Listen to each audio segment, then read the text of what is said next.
That's fine. Chat thing.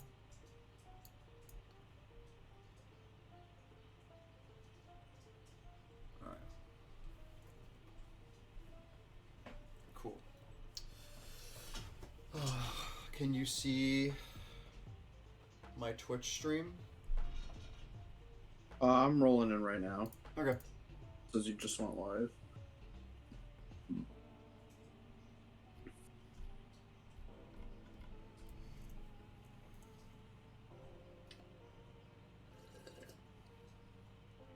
Cool, an ad. Yeah, it's not... Basic. Oh, yeah. Oh, God, you're going to get ads, aren't you? Hey, Zach. Good morning.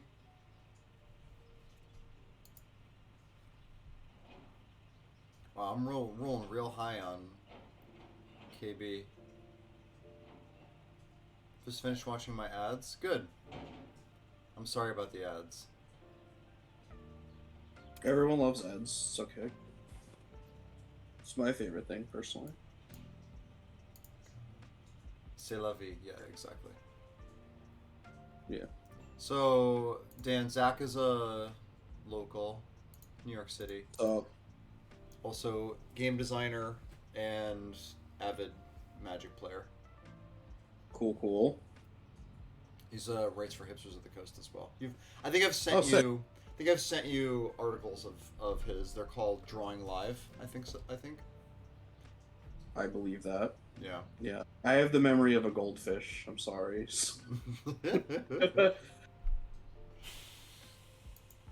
Zach, how's your Monday going so far?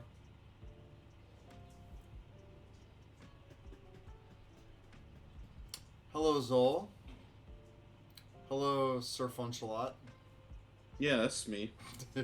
Hello, me. I think everyone is experiencing allergies right now. Dan is also experiencing allergies. Yeah, me too, dude.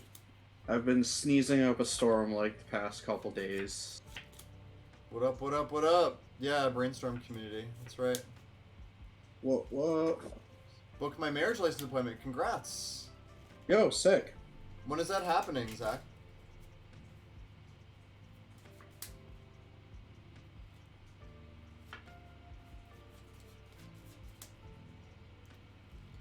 SLD mechanically unique. No, we're not, Zol.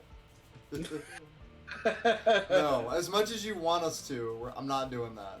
Not for any particular reason. Say about that. They're like all garbage. There's nothing to say about it. Yeah. Yeah. Hey, Crackshot. Rating with a party of 5. It's Crackshot. What were you doing streaming? Hey, how are you? Hello, 5 people. Hello, 5 people. Coming in from Crackshots. Yeah. What were you streaming? Hi, Wombat. Gotta do it 60 days before the wedding? Okay. Hi. Awesome. MTGA Chaos Sealed. Okay. Alright, cool. Oh, sweet. Yeah. Did you open Broken Mythics? Did you open Sky Sovereign console flagship? Ooh, that's a good one. Maybe a nice Mayor of Everbrook. Is that in the client? In what client? In Magic Arena? Yeah. Huh. Mayor of Averbrook? Like from original Innistrad? Fuck. No, I'm thinking Averbrook Caretaker. Oh, the 6-mana one? God damn. Yeah. I mean, whatever. They're both green, they're both Averbrooks. They're basically the same card. Looping Mirari Conjecture to annoy people to death. That sounds like Magic the Gathering I'd like to play. It does, yeah. I drafted a Dominaria deck this morning, and I opened up, what's the name of the rare goblin? The red one? Chain Whirler? Goblin Chain Whirler? Opened up Chain Whirler and wheeled all the red cards, so I drafted mono red, which is an actual good archetype in the format. Especially with Chain Whirler. Yeah, especially with Chain Whirler. Yeah. Yeah. What a unit that guy was. Yeah. Yeah. I like Dominaria okay. I like it a lot less now than I did back then. I loved it when it came out. I think it was very good for its time, and Yeah. they've only made better limited formats since. Yeah. Except some of them, which are worse. Don't forget Acolyte of Affliction. Yeah. Oh, you had that too. So you can get back your Murray Conjecture. That's fun. Hello, everybody. Wow, we got a little bit of a crowd today. That's exciting. Yeah. Hello, nerds. Hello, fellow nerds. After Ixalan, everything is great. I mean, it can only go up from Ixalan, right? Ixalan was the worst format I've ever played. Like, I have a very public disdain of Ikoria, but I would even prefer Ikoria to Ixalan. Would you prefer AFR to it, though? I would prefer AFR to Ixalan. Oof. Yeah, I know. Hey, I mean, I guess Ixalan had 3.5 playable archetypes, and AFR had 1 tier 1 deck and 4 playable colors. I don't know. Yeah. And dice. Well, thankfully, Yeah. I never had to do it. I only did it once in person. I didn't really have to roll that much. Okay. Between Ixalan and AFR, I don't know. Right? It's a tough choice there. Yeah, that's tough. The only person I know who likes Ixalan is Sam Idlenfet, though I'm pretty sure he's biased. Why? Because he won a lot? People generally like formats that they win a lot in, so it's not really Oh, I saying love much. formats I win a lot in. Yeah. Big relate there. If Magic only made sense like that, I'd only play vintage Magic via Cube. Yes. If they only made Ixalans. Yeah. Problem with AFR was expectation. I mean, yeah, maybe. I mean, like, just having Dungeons and Dragons slapped on it was a big ass. But I always thought that was just going to play itself out more flavorfully than anything else. See, I think the problem with AFR was the blue cards. Oh, yeah. Yes. I think they were all poo-poo, and that was the problem. Yeah, they were really bad. Elin Felt was, like, top 4 at Ixalan PT. Yeah, so you probably loved it. Yeah. Ikoria is Ikoria definitely the biggest delta between my performance and my enjoyment. I crushed the format, but I got sick of it. Yeah, I hear you. Oh, Ikoria stinks. Fuck that said. Yeah, we're not friendly to Ikoria Limited here on the stream. No. Sorry to everybody that likes it. Yeah, I'm sorry. Your opinions are bad though, so you know it is what it is. You are all wrong. Opa. Yo, what's up, Opa? Dude, you are like a limited goat, by the way. Opa has entered the chat. Hello. I mean, dude, you crush pretty much every limited format, so you probably generally like them. Thanks for... You slid connoisseur, you know? Yeah, thanks for tuning in, by the way. I love your, you dislike a ton that I do well in. So then tell me, Mr. Limited Guru, what is your least favorite draft format that you played in 2021? I'm curious.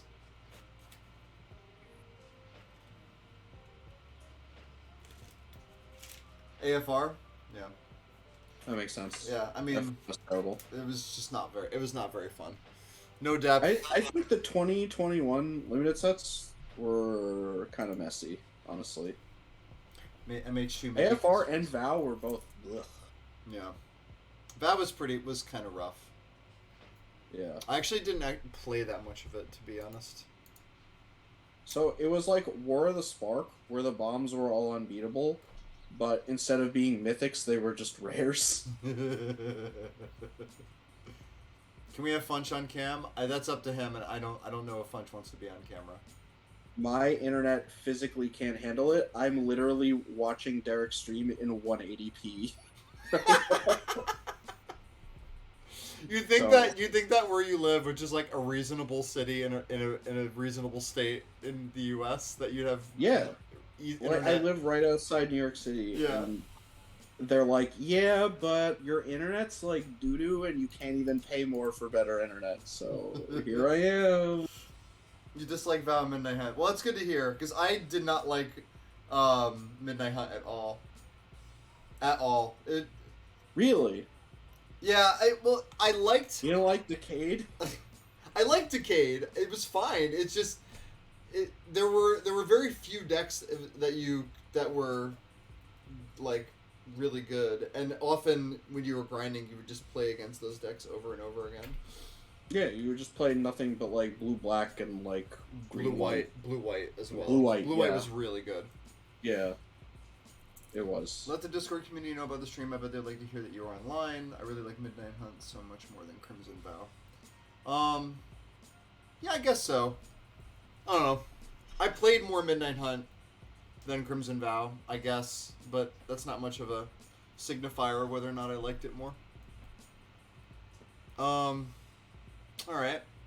The ladder system on Magic Arena is bad for format enjoyment if the color balance of a format is off. Yes, that is true. Hey J-Bro, what's up, buddy? What's poppin', what's poppin', what's Poppington?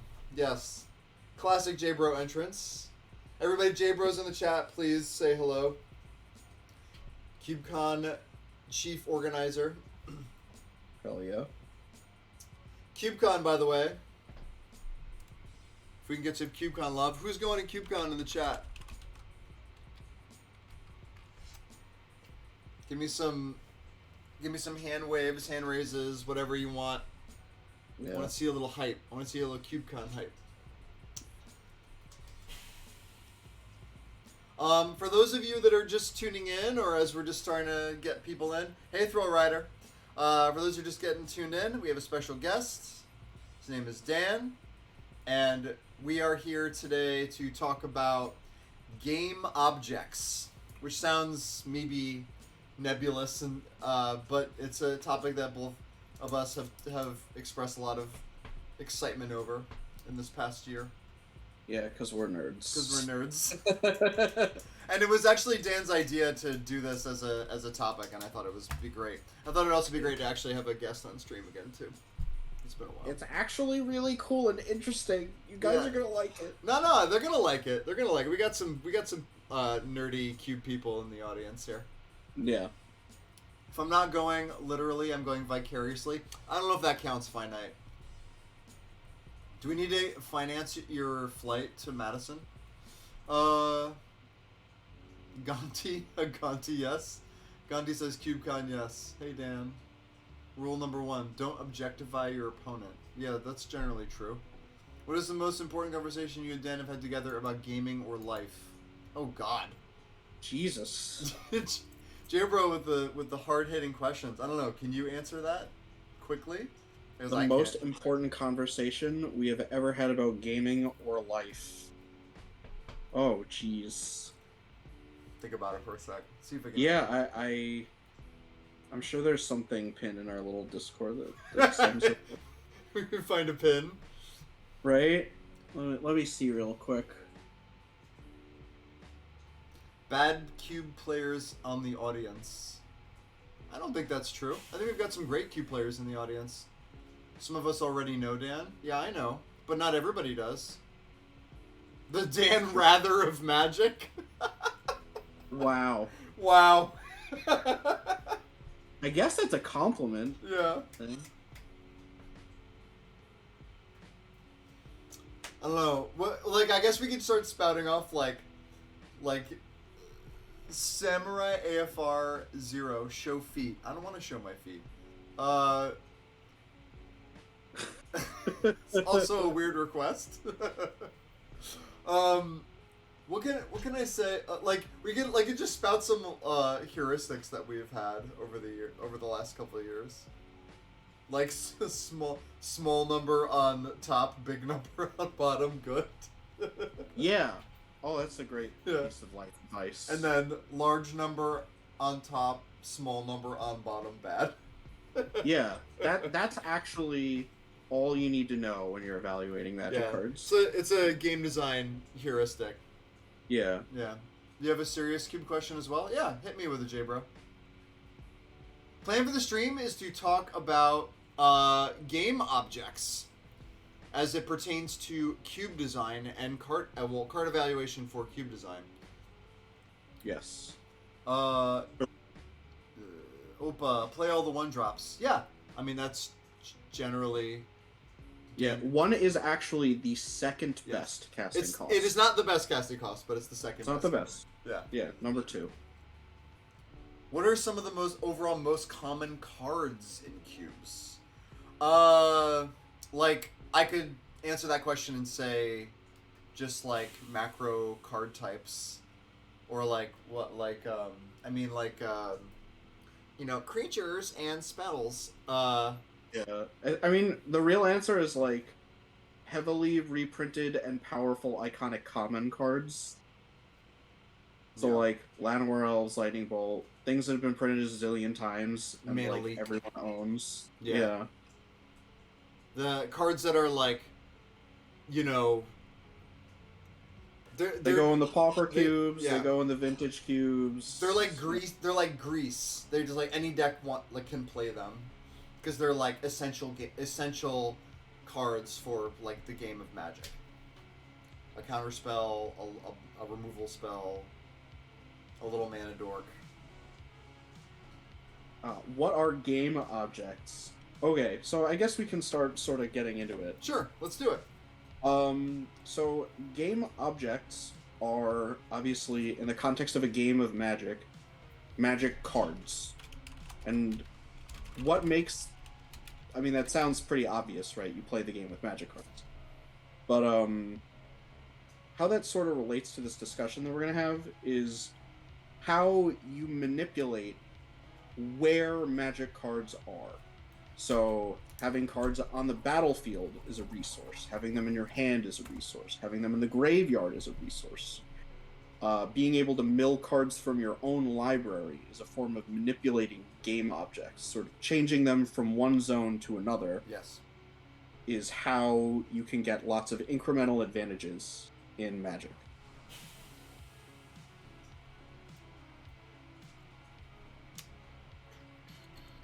We have gotten so many new exile zones in the last 3 years. Yes, this is going to be a big brain stream. Yeah. No smooth brains allowed on Monday morning. Yeah. I'll have Bring your wrinkles today.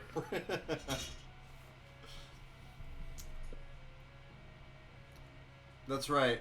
We need Galaxy Brain emotes all the way. That's a good one.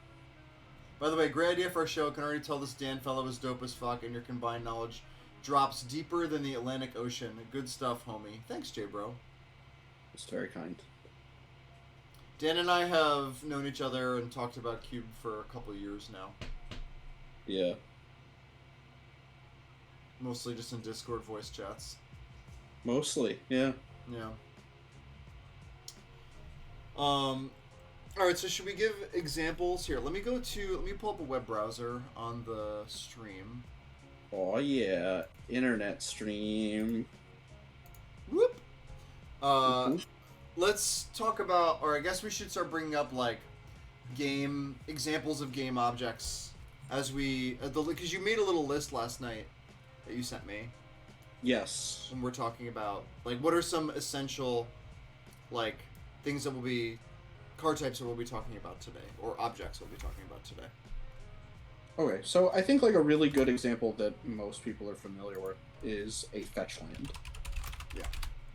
Right. So when Magic designers first made fetch lands, the intent was to have like a fixed dual land, right? It doesn't tap for both colors. Mm-hmm. It hurts you. It forces you to play basic lands. Yeah. But obviously, if you've played like any constructed format ever, you know that fetch lands are abused in a lot of ways. And there's a reason why they're banned from Pioneer. Yeah, because it would change the entire landscape of how the format looked. They wanted to. Yeah, and not just like how they interact with dual lands, but there's a lot of power in being able to play a land card that then goes to the graveyard and then exists as this game piece in your graveyard that you can then manipulate. Yes. I mean, in a sense, manipulating them on the battlefield, like cracking them, is also a form of manipulation too. So, Yes. Yeah. Yeah, they allow you to play around like land destruction effects, right? If your opponent has like a field of ruin, they can't target your fetch land because then you can crack it in response. Yeah. So yeah, like that. So we all know like why these cards are good, or we know that these cards are powerful. because of things like shuffle effects and because of tutoring up dual lands. But they do a lot more than just that, and that these things largely exist as we scale into more powerful formats like legality constructed formats, things like Legacy and Vintage, and even Modern, I guess, too, at this point. Yeah, absolutely. Yeah. The interaction between Wooded Foothills and Ren and 6 is incredibly powerful. Yes. Right. For Being able to just draw a land every turn is very strong. For me, a big upside to fetch is that they allow inflated amounts of lands to the deck at the beginning of the game and allow leaner amount of lands.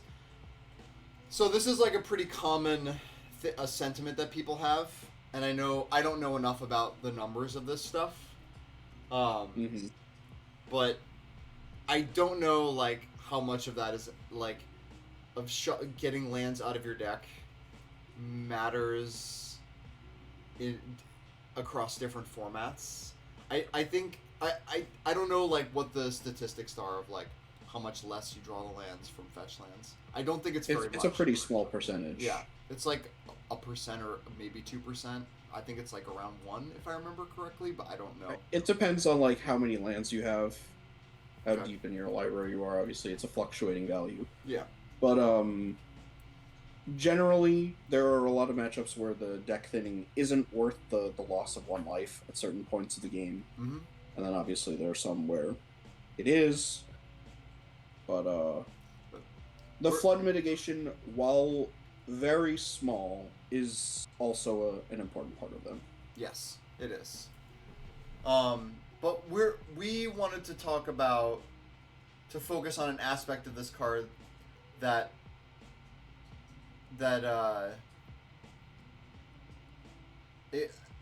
sorry, let me drink some water. We want to talk about like what else you can do with a fetch land to give it more value or to exploit more of its value as a game object. Yes, to use all parts of the animal. Yeah, to use the whole bird, as we said last night.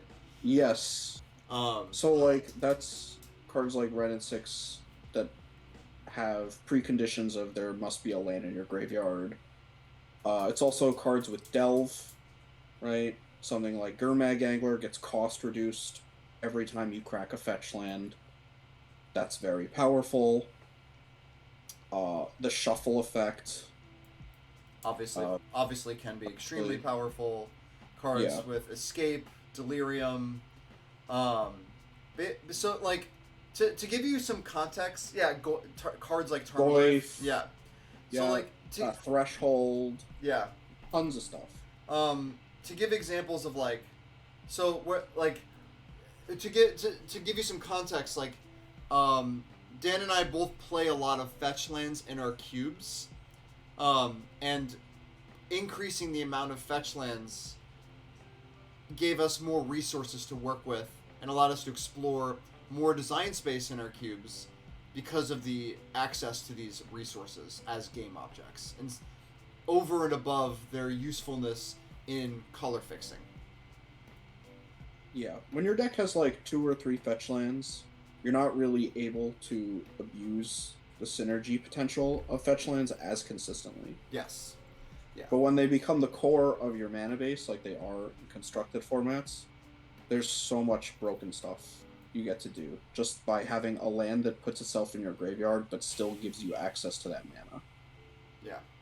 Which seems like just such a small thing. You know, if you compare Scalding Tarn to, what's the blue-red pathway? Riverglide, I think? Yeah, let's pathway. You know, the pathways are sort of like fixed fetch lands, where they still provide you, like, the color fixing of picking between blue and red, but they don't give you this game object in the graveyard. And even though they don't cost you any life, these cards see, like, almost 0 play in every Eternal format that isn't Pioneer. Or fetches. Yeah, or obviously... or Historic. Or Historic, yeah. Because, they would play them if they had access to them, but instead we get this. So, like, the Pioneer will play this because it can't play fetch lands. Because they are fixed versions of them. Yeah. So let's bring this into the context of cube, right? Like, so what the benefit? So I guess like from a design standpoint, if we were going to want to play, so cards you already hold on, cards you reference, Ren and Six and Gurmag Angler are already good in many cubes. What cards do you think became viable in cubes only with a high density fetch land? So I think this is where I was going with it, so I'm glad that you asked this question. So, like, what else besides cards that we know, like, that already see a lot of play, can get better from the in a cube from the existence of a higher density of fetch lands? Okay. So first off, I think Ren and Six and Gurmag Angler are good examples of this. I think they aren't actually that good in cubes with like a singleton density of fetch lands, especially when the cube is bigger than 360, and you don't draft the whole thing at once. Right. So you don't have guaranteed access to all of it. Yeah, the raw percentage chance that you see a fetch land that's able to tutor a relevant duel in like the MTGO Vintage Cube is actually very, very, very small. So you're going to consistently draft a card like Ren and Six if you pick it really high. The odds you're actually able to use a land in your graveyard with it are not that high. A lot of the time you're just going to be using it to ping a few times. And that's a significantly less powerful card. Right. Most of the power of Ren and Six is in the uptick. Yes. On average, most of the time you're not getting full value off of the card if you don't have enough targets for it in your graveyard. Yeah. Same with Gurmag Angler. It just comes down so much later in the game when you're not fetching the first few turns. Yeah. And essentially giving yourself a free Dark Ritual. Yeah. So there's like it's a what Dan's kind of saying is that like you're getting like a level of consistency and it's maximum power level from being able to from playing more fetch lands in an environment. Yeah, but those cards are slow, J-Bro. Right?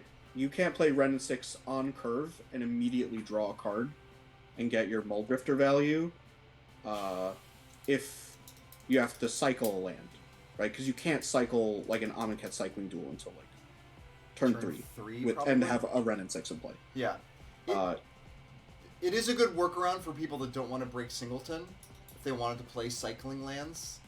But, yeah, I mean, there's a bunch of cards that let you do this if you want to stay Singleton. Mm-hmm. There's like the Mirage fetches, there are cycling lands, there's stuff like the Threshold lands. Yeah. There's just quite a few. There's even cards like Barbarian Ring and Cephalid Coliseum that can be... Oh yeah, you said the Threshold lands. Yeah, sorry. Yeah. Even card... And now we have Boseiju, Iganjo, Otawara, that cycle as well. Mm-hmm. Yeah. But they all do this thing way slower than the original fetches. Yes. Right. Crackshot and like what we're saying is like we're like kind of pressing the issue hard and saying like you could really push the power threshold higher if you wanted to, but then that for fetch land specifically it does involve playing more than one of them. Yeah. Ooh, first time chatter from the happiest communist. So nice. Hello.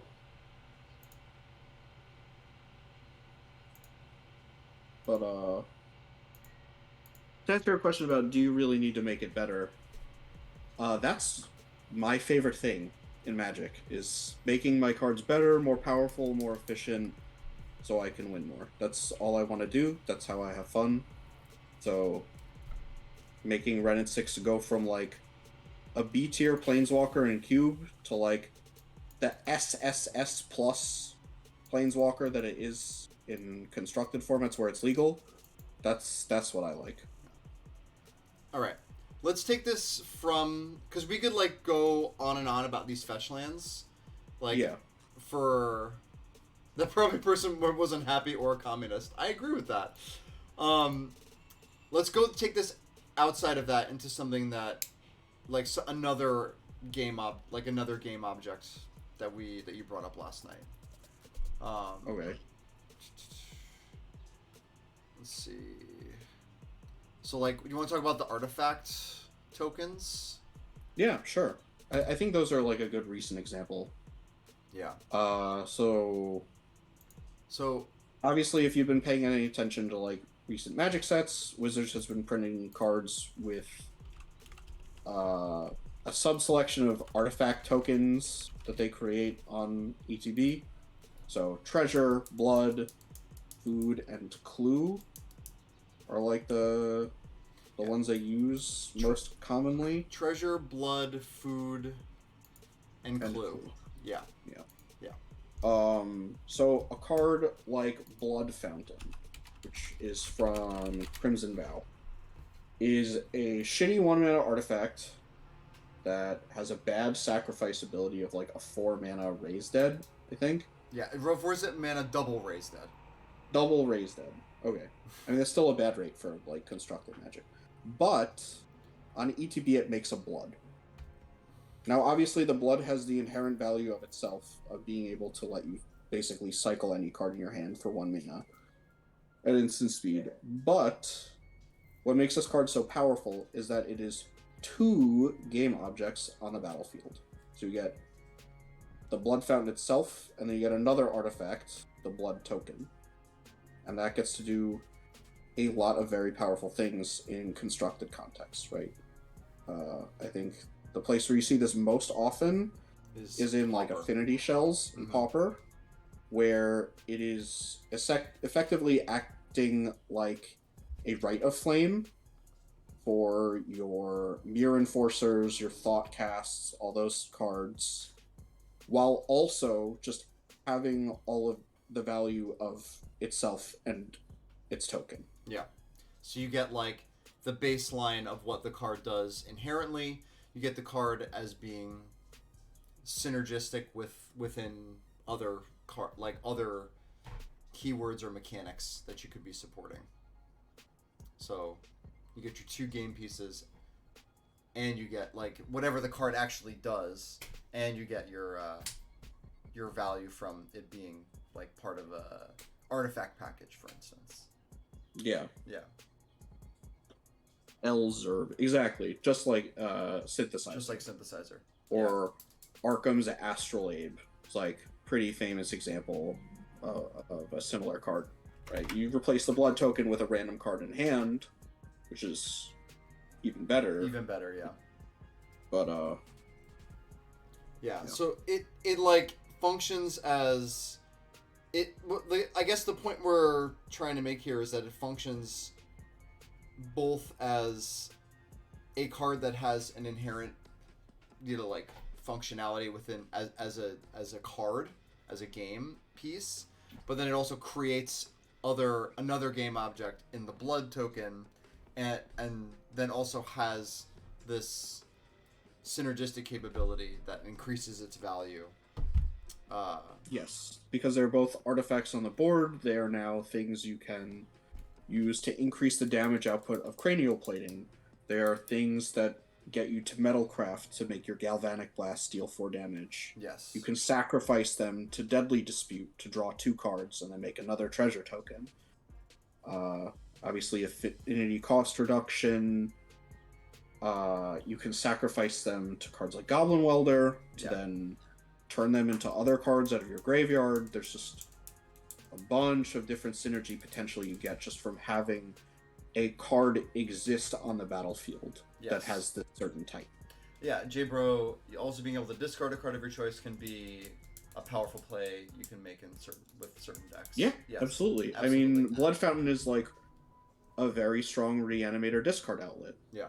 Because it's 1 mana, lets you get late game value sometimes. It also just lets you very flexibly spend your mana to put something in the graveyard. Right? You don't have to pay 2 mana all at once like you would with a card like Una's Prowler. You can split it up over 2 turns. Yeah. So there's a lot of kind of nuanced power in a card like this. And a lot of that is in giving you multiple game objects that do different things. Yes. Yeah.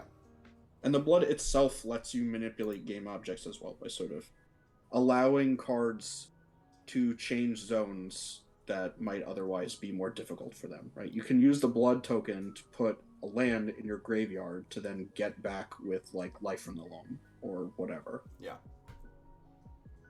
Also, putting it in the graveyard instant speed is relevant. Yeah, absolutely. Yeah. There's just so much play to this 1 mana card, and you can use this as a, base, or not base piece, but like what'd you call it? It's like not an engine card, but like a support card for. I think it's an enabler card. It's like an enabler card. Yeah, I was like looking for the right word. Yeah. Yeah. Is this the best way of spending 1 mana? I mean, no, right? That's probably like Ancestral Recall or whatever. Or whatever, yeah. But like, it's more, it's the best way is kind of like again, it's kind of a nebulous term. Like, there's like an absolute way you can answer that, which Dan just did. Like, if you're just looking at raw rate, then like, yeah, a card like Ancestral is probably the best way. But like, in terms of, hey, I'm trying to support this this synergistic archetype in my cube. That's artifact deck. Let's just say like it's an artifact deck. Like being able to spend 1 mana on a card like Blood Fountain, and the implications of using Blood Fountain in your cube to be this enabler for that deck has a lot of nuanced power that you might not otherwise see. You might be blinded by more. I don't know. What are I can't even think of other cards that I might. I don't know, just something a little more flashy. Yeah, a little more flashy, maybe. Right, yeah. Maybe a creature that like gets bigger or something. But Blood Fountain has just so much synergy potential. There's a reason why it's like a format defining card in Pauper. Yeah. Whereas like a lot of the artifact aggro, like 1 mana 1/1s that get like stats when you have Metalcraft are like significantly less strong right now. Finite says, I'm a big fan of artifact tokens, and I'm worried Wizards will print so many kinds that it becomes easy to confuse them or hard to keep track of them. Is this a concern for you at all? I know that, like, for me, if you're, like, complexity issues or tracking issues are something that, like, I largely haven't been concerned with when trying to push power level in a format. I don't know how you feel about it, Dan. I am personally unaffected by complexity creep as I play and think about this game all the time. And I like playing it competitively. So complexity creep is good for me. It has increased synergistic opportunities. I think artifact tokens are good and cool, and I like that they're making more of them. And yeah. I think they're sweet. Yeah. J-Bro, sometimes you can try and play around duress with blood. Yeah, sure. Same way you could do that with Brainstorm or something. Absolutely. Yeah. There was speculation that blood tokens will be something like Drain 1. Yeah, I heard that there was some discussion. There was a lot of, like, iterations over what blood actually did, because they were trying to make something that had relevance as a game piece, but wasn't just a clue. And yeah, it was a little this more... is like a worse clue. Yeah. But it's still very good when priced efficiently. Yeah. Obviously, there's a lot of cards that make blood that are like just draft chaff. And then there's cards like Blood Fountain, which have seen play in like all the old formats. Yeah. I think that's more flavorful. It probably is a more flavorful execution to do Drain, but like then it becomes a lot worse of a game object. So I think so much weaker. Yeah, so I think they found something that like felt enough like vampiric, but also was something that you didn't just want to like build up as a resource for no other reason to sacrifice it for something, that you could actually use it in the game, that it for limited and for constructed gave people a reason to keep it around, a reason to want it in a deck. Yes, they also wanted you to have a reason to want to sacrifice it, as opposed to just sacrifice it for other effects and use it as a resource, as opposed to just using it as itself, right? Yeah. With clue tokens, you never really want to sacrifice them because they represent real cards at some point once you can pay the 2 mana. But blood tokens are like upgrading a land potentially to a spell, right? It's worth less. Having them be raw damage makes it so you're more incentivized to just crack them to kill your opponent. Yes, if you can produce a lot of them. To fireball somebody, basically. Yeah. Yeah. And then you'd be more willing to... You're less willing to interact with them as a means to just, like, be a point of damage or maybe just fodder for something else. Which kind of decreases their flexibility as a game piece. That's why Voltaire and Epicurus scene play and burn. Yeah, absolutely. Yeah. I mean, it's just a powerful card. Yeah. First time chat. What does your ideal nerfed Wasteland variant look like, and how happy are you with the versions that exist? So the examples are Ghost Quarter, Field of Ruin, Tectonic Edge, etc. Nerfed Wasteland variant. Do you have any thoughts on that? I mean, I guess they're asking us to design a Wasteland variant, I think the best designed fixed Wasteland variant is probably the Dominaria ETB tapped red Memorial land. The one that nobody ever plays. The one that nobody ever plays. I think that card is as powerful as a Wasteland effect should be, which is completely fucking unplayable. So, in other words, fuck Wastelands, fuck all Wasteland variants. Yeah, fuck those cards. Yeah. All they do when they're good is create early game non-games where your opponent loses to Mana Screw. And that's dumb. What about cards like Spreading Seas or Cleansing Wildfire? I think those cards are mistakes. I think Cantripping Sinkhole is stupid. There's no bueno. Yeah. I think the limited format... Spreading Seas especially, because not only is it Cantripping Sinkhole, but it's Cantripping Sinkhole that is a game object that you can now manipulate by blinking with Yorion. Yeah. Yeah. And a whole bunch of other stupid crap. I think the limited format also makes Execution of Blood awkward. You expect Drain with the Bloodthirst effect, so you expect Madness to appear with tokens at Remish, yeah. Madness would have been very powerful with blood tokens, yeah. That would have been cool to see. That sounds like something you can do in Cube. Yeah. Right? Incorporate a Madness archetype, run some of these efficient blood producers. Sounds fun. Yeah. Other tokens would be like treasure tokens, which I just want to say real quick, I have said this multiple times to Dan, but I think it was like secretly one of the cooler design, like the pushed design things that they did in 2021. I know it's been like an ongoing thing, but I think like what they've done to make treasure a card, a object for limited gameplay and constructed gameplay has been something that I've been like very, very excited by. Treasure. Yeah, just incidental treasure making, incidental lotus petals that have value in of themselves in combination with other cards. Yeah, because they can't just reprint Lotus Petal because it's fucking broken. It's dumb. Yeah. Yeah. Turns out, like, strictly better Rite of Flame that is an artifact and makes rainbow mana is, like, really good. And that's why it's restricted in Vintage and, like, Define's Legacy. Yeah. But, when you can cost it as something that appears later in the game, it's sweet. Yeah.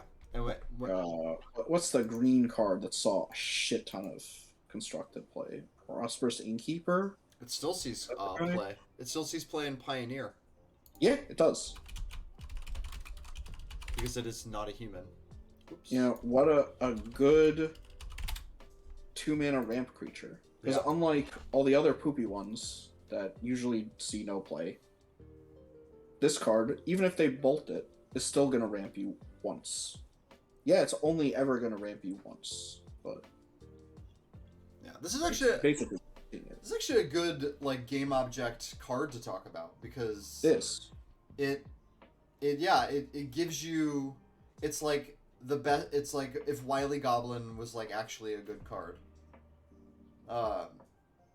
Because Yeah, I mean, if Wily Goblin cost generic red, it would have seen so much play. Yes, agreed. Yeah, you're just getting that mana up front without having to untap with it. I mean, people don't play 2 mana dorks unless they're or like cards like Devoted Druid that can win the game because of cards like Swift Reconfiguration or Vizier Remedies. Like, yeah, that's the level of like quality that like you need to play if you're spending 2 mana on ramp. Having a treasure token attached to it as an extra game piece opens up a whole other aspect of design, right? Yeah, it gets to do a lot of cool things. Like Yeah. the Golgari Citadel decks in Historic and Pioneer really just use all parts of this card, right? They leverage it as a creature that can get sacrificed to their various aristocrats effects like Woe Strider. It ramps out Bolus's Citadel itself. Once you've played Citadel and you're just playing random shit off the top, this is a creature and an artifact. So it's 2 permanents towards the ultimate of Citadel, which is your inevitable win condition. So it's just sick card. Sick card. Also for Pioneer, helps with Winota decks because it's not a human. So it gets your Winota trigger and it ramps you. Yeah, exactly, Wombat. Yep. Also, just like a quick thing here, like I know like so Dan like really likes to talk about things as they pertain to constructed formats. And I know this is a cube stream. But I just want to reiterate, because like this is something that comes up every so often, when talking about card evaluation and like how cards interact with each other in Magic, that like using constructed formats as a framework for card evaluation and build archetype building and for card synergy is like something that I've really come around to in talking with Dan over the last couple of years, and like is a really good point of reference for seeing how to exploit or maximize a card in its power, from the vantage point of its power level as a game object. There is a very high likelihood when you see a card getting played and constructed in some sort of archetype that if there's enough density of effect to support it in cube, that you can have the same sorts of interactions exploited in a limited context. Absolutely. So just because it's Pioneer and Historic that I'm talking about when it comes to whatever this card's name is, the Innkeeper guy. Yeah. That doesn't mean you can't do those same sorts of things in Cube, because you can. Absolutely. Yep. Right, you can play a Jund Sacrifice deck with a whole bunch of Singleton Aristocrats cards and Korvold and Vraska Golgari Queen and Ravenous Squirrel, and you can put Ravenous Innkeeper in that deck and leverage it just the same as the Pioneer decks do. Yep. Absolutely. I'm not really invested in Constructed, but I started watching a bunch for cube design purposes. This is exactly what we're talking about. Like, using... I think one of the best things a budding cube designer can do to, like, increase their understanding of the game is to just watch Constructed at the minimum. Yeah. Preferably play it, but, like, definitely just watch. Absolutely. And just look at what these decks are able to do. Yeah. Especially if you're at all, like... Yeah, if anything, from just, like, understanding how archetypes interact with each other, how people have built them, but, like, also just trying to understand what synergies exist at that you can build towards. Alright. Yeah. Alright, I'm going to use the bathroom. I'll be 1 minute. Yeah, go pee. But yes, me remembering card names, literally impossible. I'm sorry, I have a disability where I can only remember the text and the numbers on the cards, and I can't remember what they're fucking called. Oh.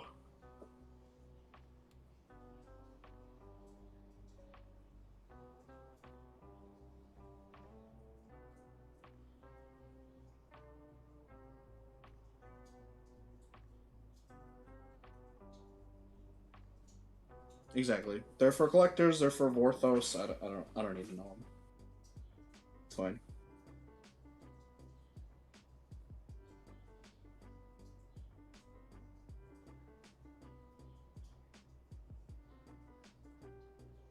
Would I run an Innkeeper as a 1-mana card? I think Innkeeper as a 1-mana card would be fucking broken. That's like Gilded Goose on fucking speed. What a crazy mana dork. Fixes for Rainbow, 2 game pieces. Even if they bolt it, it's still ramping you. I mean, that's just crazy good. Alright. Yeah, exactly. Who needs to set aside the brain space when it's just... How many copies would I play? I don't know. I mean, it would certainly open up a lot of cool shit. 1-mana Innkeeper. Jesus, 1-mana Innkeeper? I mean, that would just Yeah. be... That'd be the green... Crazy. The green Thraben Inspector, Voltaire, and Epicure, right? It'd be part of Yeah. this. It would finish the cycle. Or help finish the cycle of good 1-mana creature. Purely I mean, the other one is Goose, right? Gilded Goose? Gilded Goose, yeah. That card saw a ton of so much legacy play when Oko was legal. It literally kicked out Birds of Paradise and Noble Hierarch from seeing any play. It sure did. While Oko was legal. Because you were just able to maximize that food with Oko. The number one thing I read about Construct is people complaining about the format they're playing. So, every Magic player's favorite thing is complaining about Magic. That's true no matter what they play. God, especially over the last couple of years when people haven't been able to play, like, paper Magic or whatever, you know? Yeah, and it was bad before, but... Yeah. Yeah, we just love bitching. It's just the best. Well, I feel like mirrors with low skill expression is for sure the bane of Constructed. Mirrors with low skill expression is bane of Constructed. So, like the Belcher mirror or whatever? Yeah, I mean, those are awful. Those suck. Yeah, it's basically, it feels like a die, just rolling a die. It is, yeah. I mean, it's roulette, you know? Hey, Tommy, you minored in complaining in college? What's that major? How does that relate to your major? Can I study that? Can I get a degree in that? Tilt is the major. Degree in tilt. To be fair, Tommy, I've known Tommy since the 90s. We played at the same LGS together. And he's coming to Pittsburgh with me, actually. We're going to be on the limited... We're doing the limited thing. Sick. Team thing. He's often already half tilt, like, at 8 o'clock in the morning. Not in... Good. And for no reason, like, he didn't, like, it's not that he didn't sleep well. He's just on tilt, basically. Just generally. Beautiful. Yeah, beautiful. You'd love to talk to Dan and Jose and our little group. You'd love it. You're lovely in person. You think so, Tommy? Then you are. That's why I love hanging out with you.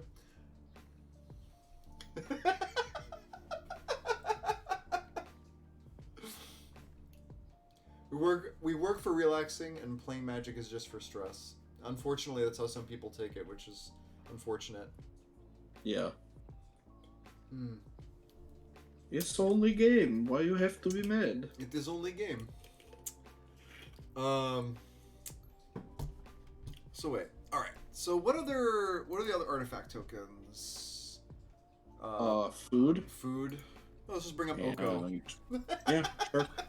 I mean, that's a great example of broken card, right? Sure. I mean, I'm gonna lose followers though. Dan.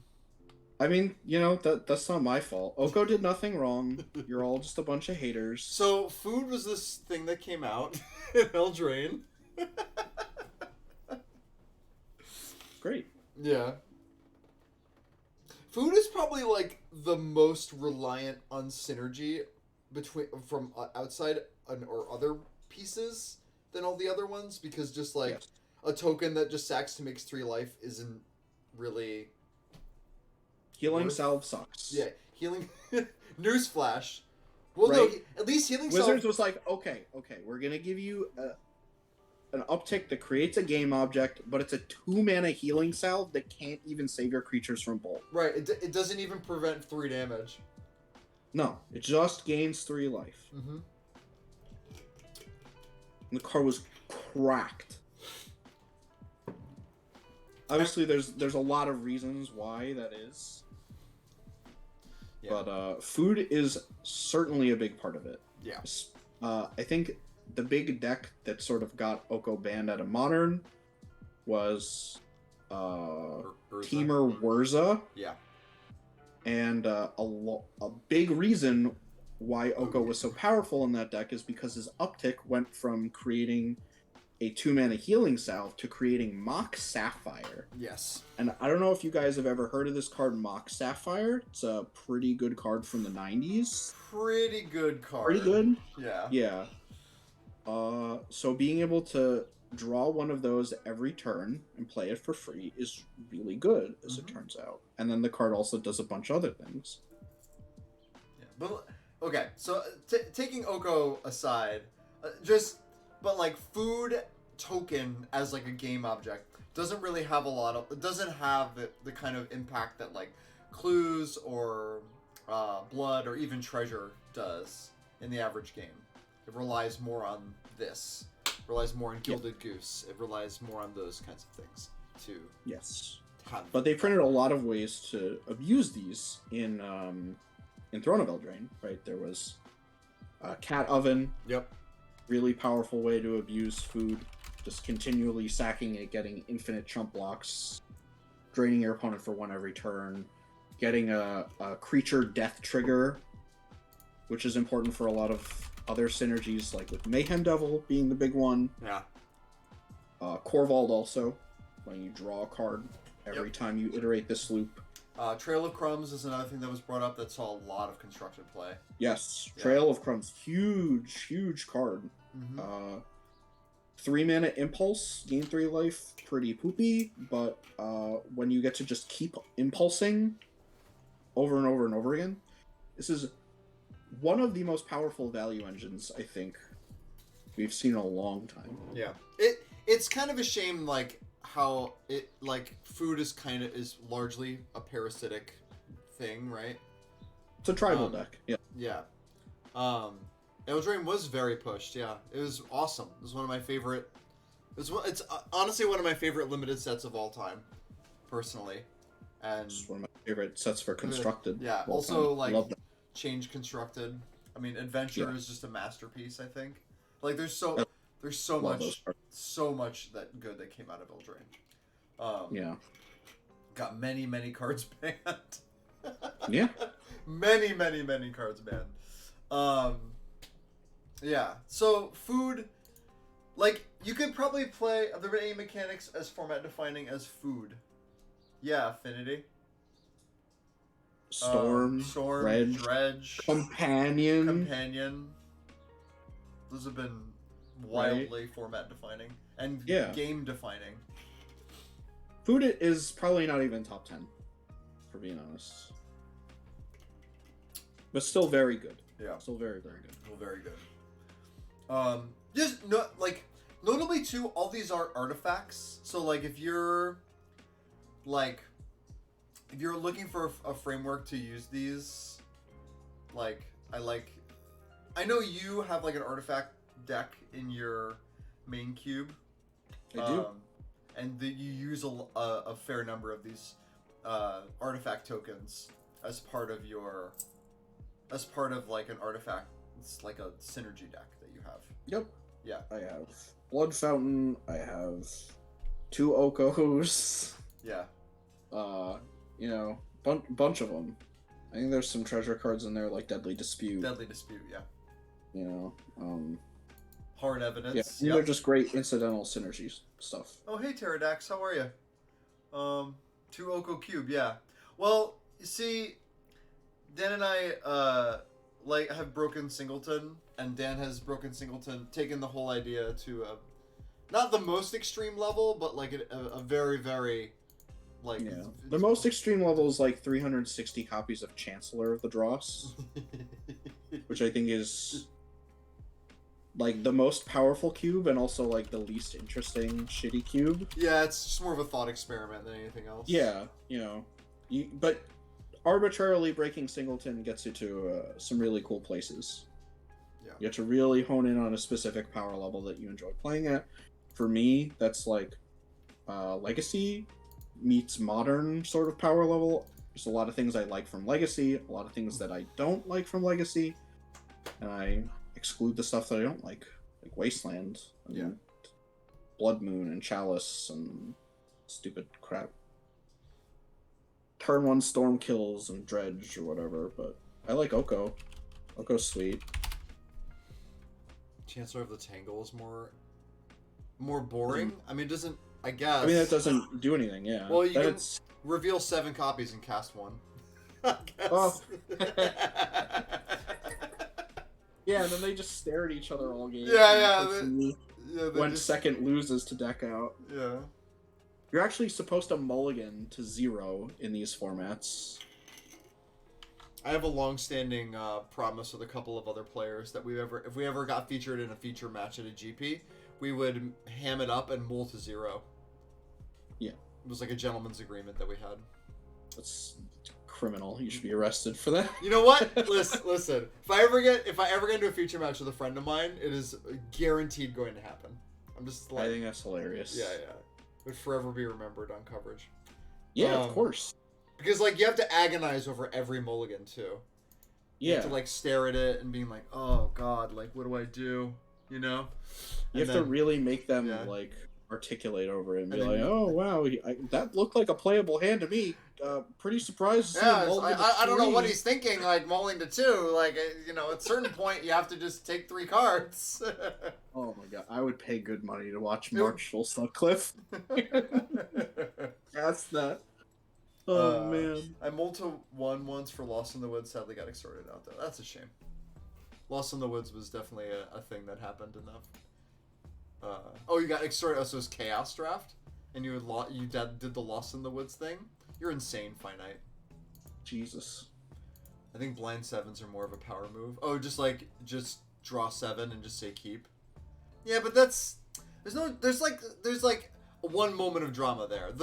It's kind of like a spike of drama. Like the mull to 0 it's satire. Like it's a farce. And the story continues, and then the drama of each draw step, hoping you'll draw something that you can do. It's beautiful. Especially the slow mulligan to 0. Yeah. Taking up all this time on the clock. Beautiful. Alright. So the last one of the 4 are clues. I guess clues are ones we have to talk about very much. Most people know what Investigate is. Yeah.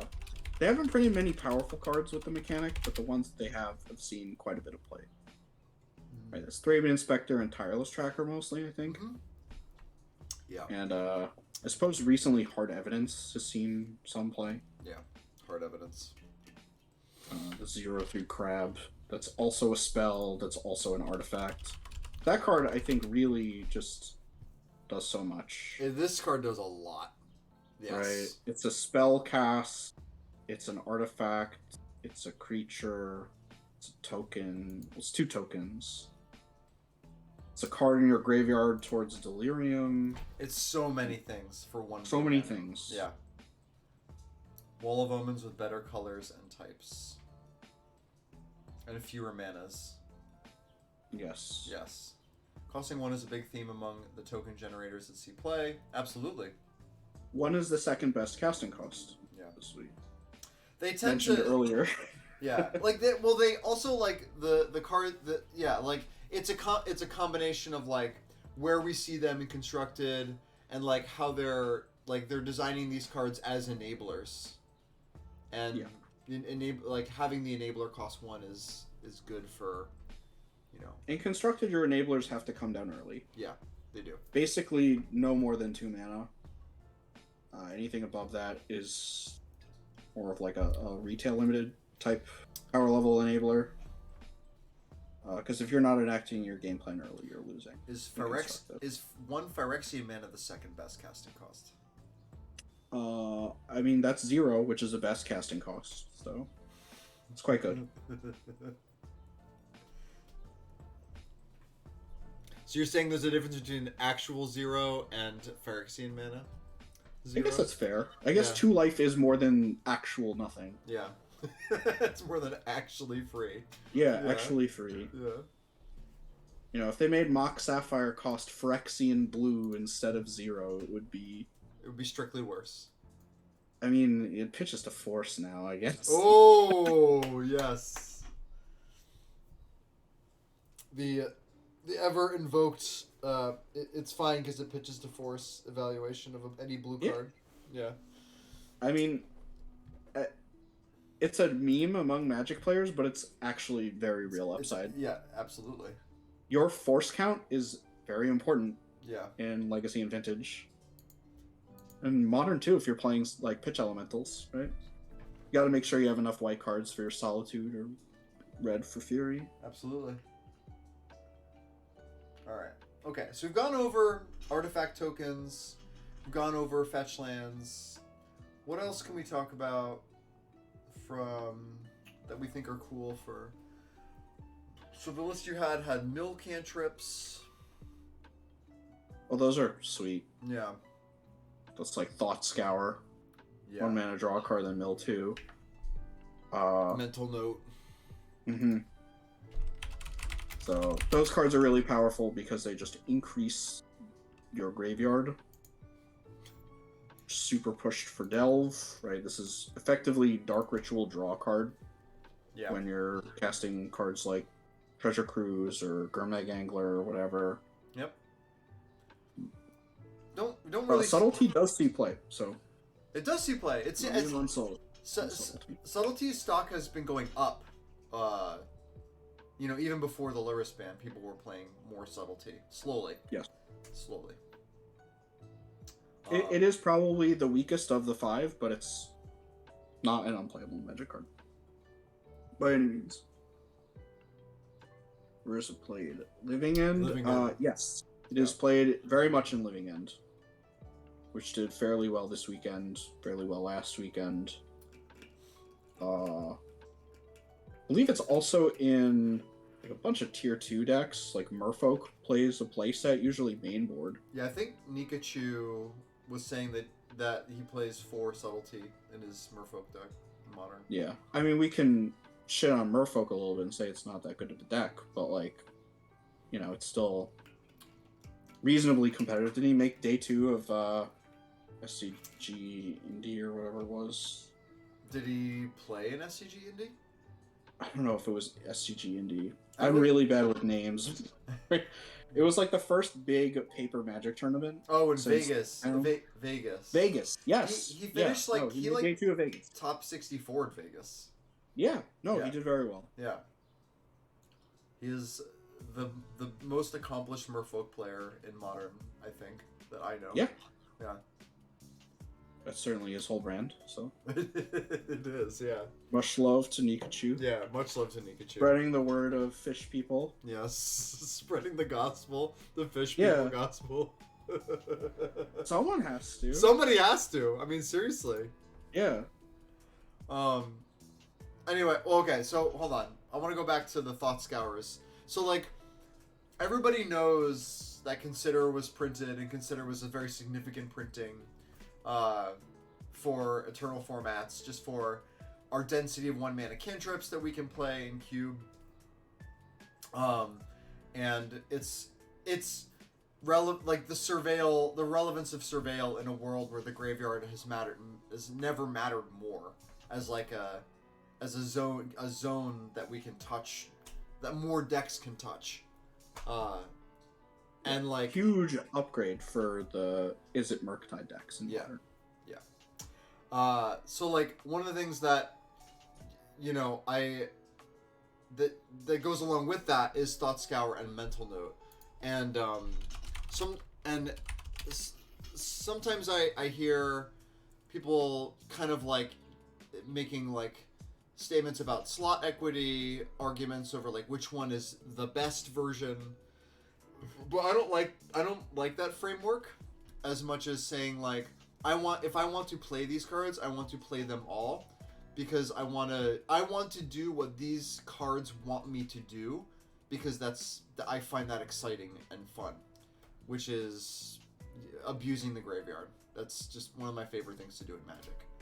Yeah, I mean, if you want to support Turbo Xerox in a singleton cube, then there's only so many one-mana cantrips that Wizards has printed. Yeah, and ones that mill your and ones that can abuse graveyard interaction in particular. Yes. Yeah. I think a great card for singleton cubes is Ray of Erasure, which is Mental Note, but it only mills one card, and it's a slow trip. This card looks poopy. I swear to you, it's not poopy. Yeah. Because this is two things in your graveyard. This is a spell trigger for your Young Pyromancer. This card gets recast from the graveyard with Dreadhorde Arcanist. This card does everything those decks want to do. Yes, it is a worse rate than Ponder, Preordain, and Brainstorm, but that doesn't matter. Unless you're breaking Singleton, you're playing more of those cards. This is more than serviceable. I'm sorry I keep stumbling over you, but we got the new Charm spoiler. Oh, shit. Like, literally a minute ago. So we're going to have to pull that up on the screen. Alright, show me the baby. Alright, so how do I get this on the screen? Is it on Scryfall, or... No. You're going to have to go to Twitter, or Discord. I mean, okay, I have it... Hold on, let me just pull up the image here. Okay. Control roll. There we go. Is that good? Can you all see? No. But I'm watching in 180p, so no matter how so big it's you called... It's a Jund one. It's called Riveteer's Charm. It's an instant. It says, choose one. Target opponent sacrifices a creature or planeswalker they control with the highest mana value among creatures and planeswalkers they control. So that's fucking... what's Soul it called? Shatter. Soul Shatter. So that's already a card that I play in my cube. Yeah. Exile the top 3 cards of your library. Into your next end step, you may play those cards. That includes lands, by the way. It says play. And then the third mode is exile target player's graveyard. I think this card is... broken. I think this card is sick. Yes. This card's fucked. This card is awesome. Yo, I love this. 3 mana instant speed draw 3? Draw 3. Draw 3. Holy crap. And it says until your next end step, so it doesn't say until the end of your next turn. That doesn't really matter. You just have... So when you're using that mode, a lot of the time you're going to be playing this card on turn 4, and you're going to be playing it at sorcery speed. Right? This is until your next end step, so not this end step. Right. So you have... If you cast it during your main phase, they will go away at the end of your turn. So you'd have to do it at the opponent's end step, right? What is that? Wait, is this a Reckless Impulse, or is this the poopy version? Until your next end step. So that would I guess this is... the end of turn. Right, is that? So you can't fire this off and then have the card... It's not like late at the stage where you have until your next turn. So you'd have to, in order to get full value, you'd have to fire it off at the end of your opponent's turn. Ah, yes. Okay. A little weaker than my initial impression, but still pretty reasonable. Yeah. I think that just makes it, that kind of like reins it in a little bit, I think. Yes. But overall, I'm still pretty happy with that mode. Yeah, I mean, the floor is great. Yeah. Right? Yeah. Soul Shatter is like not a stellar, but like a playable removal spell. Then you have a more narrow mode in the Graveyard Hose, and then the draw like 2-ish. Yeah. With some selection. Sometimes 3 if it's in the late game. Yep. Very good. Very good card. Very, very good. Is Naya really one good card away from being too good? I'm so confused as to why the Naya one is garbage. The Naya one is garbage because Naya cards are always garbage. Boo. I don't make the rules, Derek. That's the rule. Wizards is just good at designing Naya effects. I disagree. I think they're really bad at it.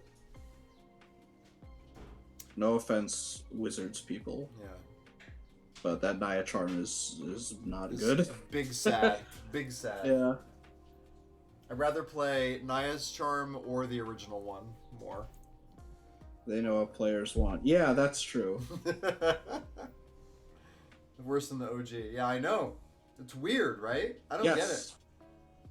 Yeah, no, it's worse than, what was it, Rith's charm or whatever? Mm-hmm. Yeah. Rith's charm is much better, yeah. And I don't know. Whatever. Whatever. Wizards makes bad cards all the time. It is what it is. Yeah. You'll still probably play it in retail limited, where the +1/+1 mode is a combat blowout. Yeah. So maybe it'll get buffed in alchemy. Who knows? Cool. Exciting. Yes.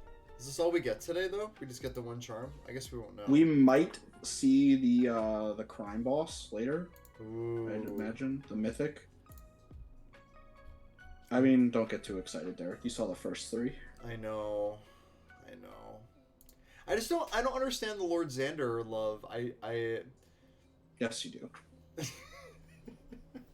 Yes, you do understand. But people are saying it's good, like objectively, and I just don't get that. They're like, Derek, I want you to look at the price of old Gnawbone from AFR.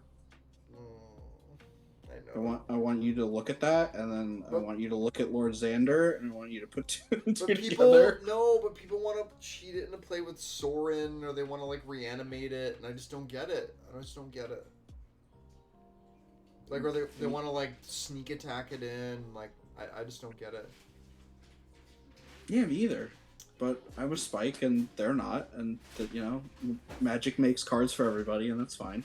Well, yeah, I mean, look at those prices. Yeah, look at... I know what the old Gnawbone prices are. They're hilarious.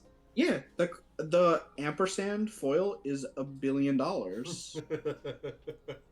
Let's look it up. I'm actually curious. It's so much money. Gnawbone. Which is this the ampersand? Yeah, 250. Yeah. Oh, I'm going to TCG Player. I didn't want to do that. So no one... many dollars. Okay. Oh yeah, Tiamat's like almost $1,000. That card's also unplayable. Casual 9 hundo. Yeah. Jesus Christ. Wizards is very good at designing cards that a certain demographic of players really wants to play with. Wizards has done a very good job of printing new cards that are worth hundreds of dollars. Yes. My wallet isn't happy about it, but your wallet. For Wizards. Your wallet is definitely not happy above anybody else. No, oh my god, Kamigawa really did a number on me. I know. Tiamat does Dream Halls combo. Does it? I don't know what that is, but sure. Search for 5 dragons not named Tiamat. I guess if you're tutoring for 5 cards for free, then I guess sure. Yeah. And you like cast it and like another dragon, like Dragon Lord Kolaghan or whatever, and just kill them. We should have told Past Me to buy a bunch of Neon Dynasty collector boosters. I guess so. I knew to buy the Japanese foils like as soon as they went on sale. Yes, you did. And I wish I bought so many more of them. Because they're worth like triple what I paid. It's ridiculous. Yeah.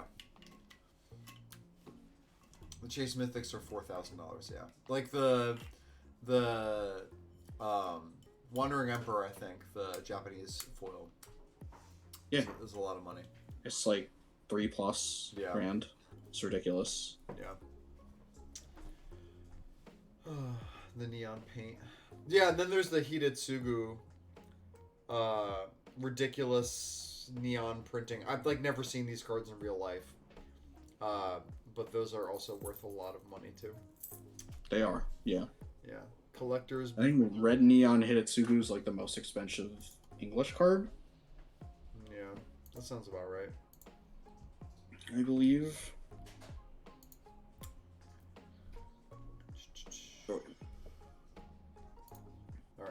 the people didn't come here for card prices. No. The people can look up card prices. That's easy. Yeah, you guys can go on TCG Player on your own time. But to get back to like game object cards, I think another important one is the omens from Theros. Yes. Omen of the Sea is like the big one that's seen tons of constructed play. And Wizards has printed so many versions of this card. Like 2-mana Preordain, right? There's like Deliberate. Omen, there's Deliberate, there's like actually like 10 or 15 of these. And this is like the only one that isn't like Impulse seen play 1,000 years ago. That's like actually seen play. Yeah, and that's largely the consequence of Yorion, I think. Yes. Yeah. That's a big part of it. But in Pioneer, it's not just Yorion. It's also Enigmatic Incarnation, right? This is a 2-mana Preordain that then you can sacrifice to put any 3-drop from your deck into play. So you can put a Renegade Rallier into play and then rebuy the Omen of the Sea. It also puts itself in your graveyard eventually for additional scry. Yep. You can flick it with like Flicker Wisp, I suppose. Bunch of stuff. Yeah, just blinking objects is in general, which is like It's very good. People love to do that stuff. So, like that, this plays right into a lot of the like kind of mid-rangey, soul herdery, blinky value decks that people like to build in Cube. It's very similar. It's not as creature-based, obviously, but there are creature-based versions of this effect, you know, like Wall of Omens has seen lots of play. Yeah, Wombat, I mean, that's kind of one of the messages that we have here today. Turns out permanent cantrips are good. I mean, they're yeah, because they get their value, and then they have incidental value as game pieces. And those game pieces are interesting to us. Yeah, it's great. Yeah. Pterodax, breathing new life into Core Skyfisher. Hey, not only that, but Synthesizer breathed a lot of life into this Core Skyfisher. Oh my god. Yeah, Boros went from like kind of poop after they banned, what was it, Prophetic Prism? Prophetic Prism. Yeah. And then they immediately print strictly better Prophetic Prism that's half as much mana. Yeah. The card just shoots right back up with play rate. Yep. God bless Kamigawa. What a good set. Good brain chemicals. Yes, exactly. Yeah, amen. Yeah, I see you mentioned above Golden Egg, Spare Supplies. These are all very similar cards. Yeah. You know, just things that draw on ETB or death that can be manipulated. Ichor Wellspring, I think is a really good example of this. Cards seen play in Legacy for a long time in the Painter decks, right? Yes, they were. You know, lets your welders just continuously grind value through your opponent's hate and also put your combo pieces back into play. Super good. Super innocuous looking shitty draft common, but ends up being like a legacy playable card. Curious why the Implement Cycle from Kaladesh doesn't get as much love. What are those? Oh, it's because the rate's bad, mostly. Combustion.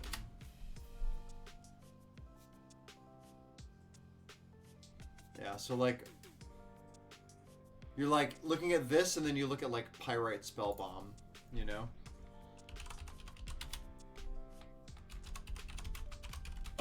How has my thinking changed about these cards? I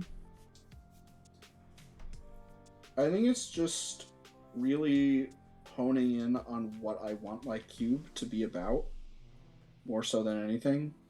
I used to curate my cube at a much lower power level, sort of more similar to like the MTGO Legacy cube, very low fixing density, more traditional draft archetypes of like mono red, mono white, green, rampy shit. And over time, I've just sort of realized that I don't really like playing with those cards as much. I like playing more powerful, more synergistic Magic. So I've gravitated towards these cards and the support cards that abuse them because I think they're cool. Yeah. And I think Savannah Lions is not as cool. No offense, lovers of Savannah Lions. You guys are cool. Implements can become with Engineer and Auriok Salvagers. That is true. They are powerful with that. Yeah. For sure. Yeah. If you go deep enough, there's quite a lot of these cards, especially for artifacts. Less so for enchantments, but there's still a lot of them. I like lower power level. I don't even love Savannah Lions. Yeah. There's not really a lot to love anymore, honestly. Wizards has done a pretty good job of printing more complex and more powerful 1-mana things. Yes, going back to our... Even for lower power cubes, like Selfless Savior or whatever. Yeah. It's just so much better than Savannah Lions, and also just like has so much more interesting gameplay applications. So much more modal. Diamond Lion. Yeah. Yeah. You mean a 2-mana 2/2 with no text? Yeah. I mean, yeah. For now. For now. Right? Yeah. LED was dog shit for a long time. It certainly was. Yeah. Even right now, you're kind of having a resurgence of Lotus Bloom, right? That card was basically unplayed for a long time. Now it's getting played in these Tameshi Cultivator Colossus decks in Modern. Doing some cool stuff. Yep. I've seen those decks with Wargate and stuff pop up a lot lately. Yes. Yeah. It's like the new Amulet Titan, basically. Yeah. This is just like what's it called? Reshape. It's just reshape for any permanent. Yeah. Kind of. It's like a tutor for like Lotus Bloom, I guess. Right? Yeah, it finds Bloom for 3 mana. It finds Cultivator Colossus once you've iterated the Tameshi loop with Lotus Bloom. Yeah. And you have a zillion mana. Yeah.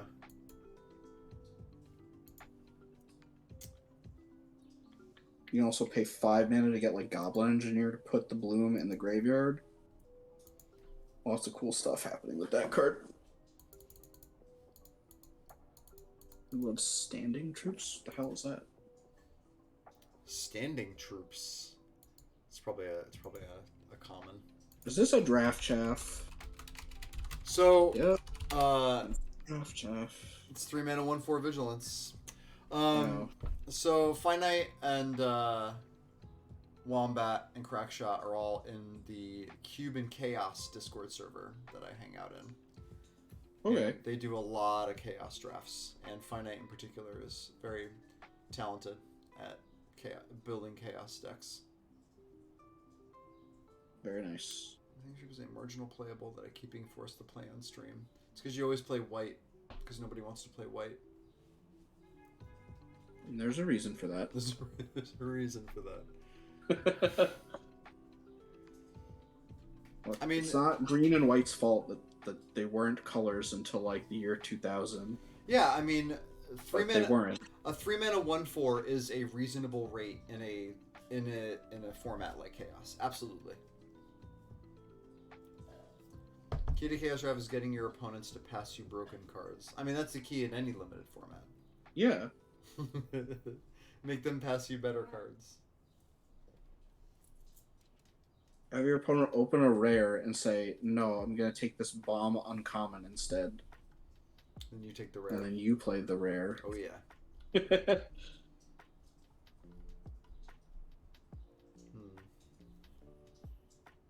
Alright, so where else can we go with the game objects focus of this?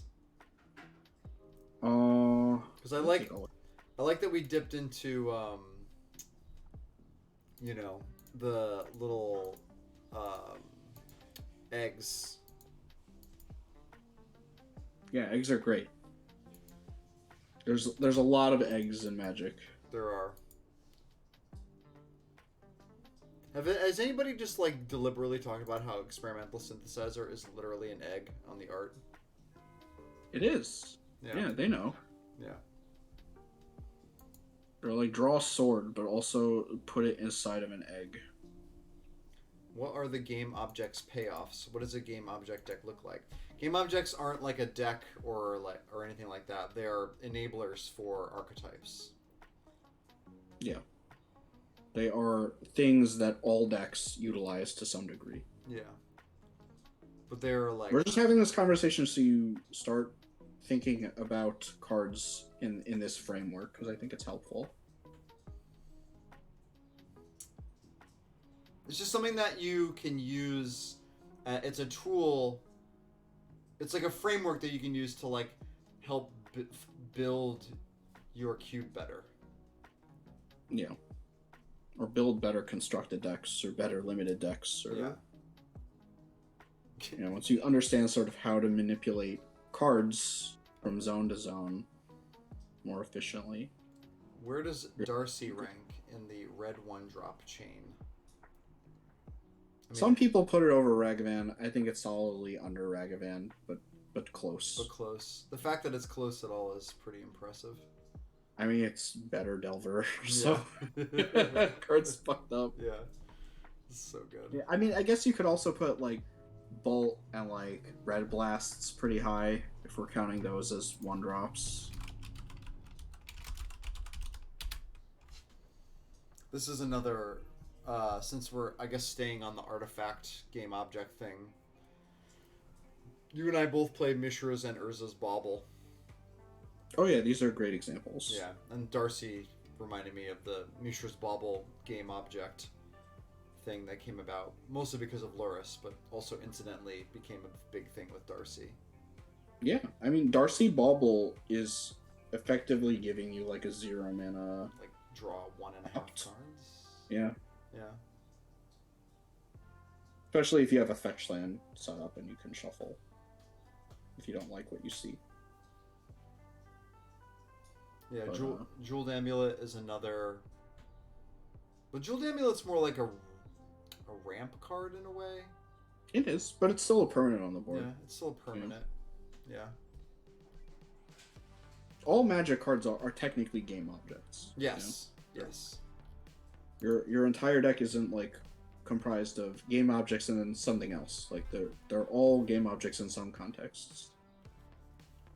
And it's just like how do you go about manipulating them in ways that are effective? Yeah. Moving them from one zone to another has potential for synergy. But like I think we were saying last night, like cards that have value, enough value in of themselves to be worth a card. Either that they cycle or they impact the board or whatever, but they have like an inherent value and like a contextual value. Yes. You want more game objects than your opponent? Yes, always. Always. So, Magic is a resource game, so you want more resources. Ancestral Recall is a good card because it gives you more game objects than your opponent.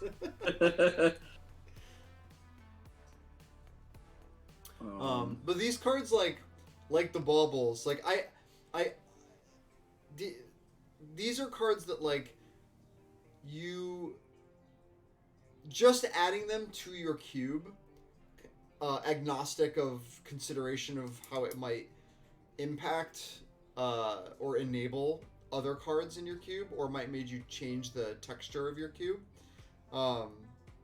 Isn't like just it isn't just a solution to just add cards like this. You want it's not going to change the way that the cube plays all that much. You want to be able to lean into the implications of adding cards like Mishra's Bauble to your cube.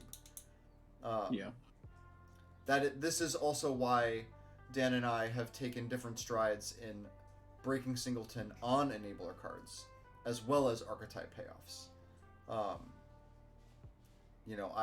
I have gone as far as playing multiple copies of Collected Company, Urza Saga, and Stoneforge Mystic, whereas Dan plays multiple copies of Mishra's Bauble and Urza's Bauble. Because he's pushing it into harder and harder into that space. Yes. I like good cards a lot. Yeah. They make the brain chemical. Where do the flip Ixalan enchantments rank, pretty low. Right, most of them are only standard cards. The only ones that saw any real old format play, I think, is Search for Azcanta. That's a card that's mostly fallen out of vogue because it's slow as shit. Yeah, people played it in Miracles for a little while, but that's just it. But it, Yeah. That's about Every it. once in a while, Wafo Tapa will put it in one of his blue-white decks because he just likes playing with the card. Because he just likes playing with different cards in his decks. Yeah. By the way, if you like Modern and you want to watch somebody very quietly and gently talk about Control, Wafo Tapa has an incredible stream. I highly recommend watching him. Yeah. Very relaxing. Yes. It is very relaxing. It is. Yeah. He's also just like a superb player. Watching him play is a real treat. It is.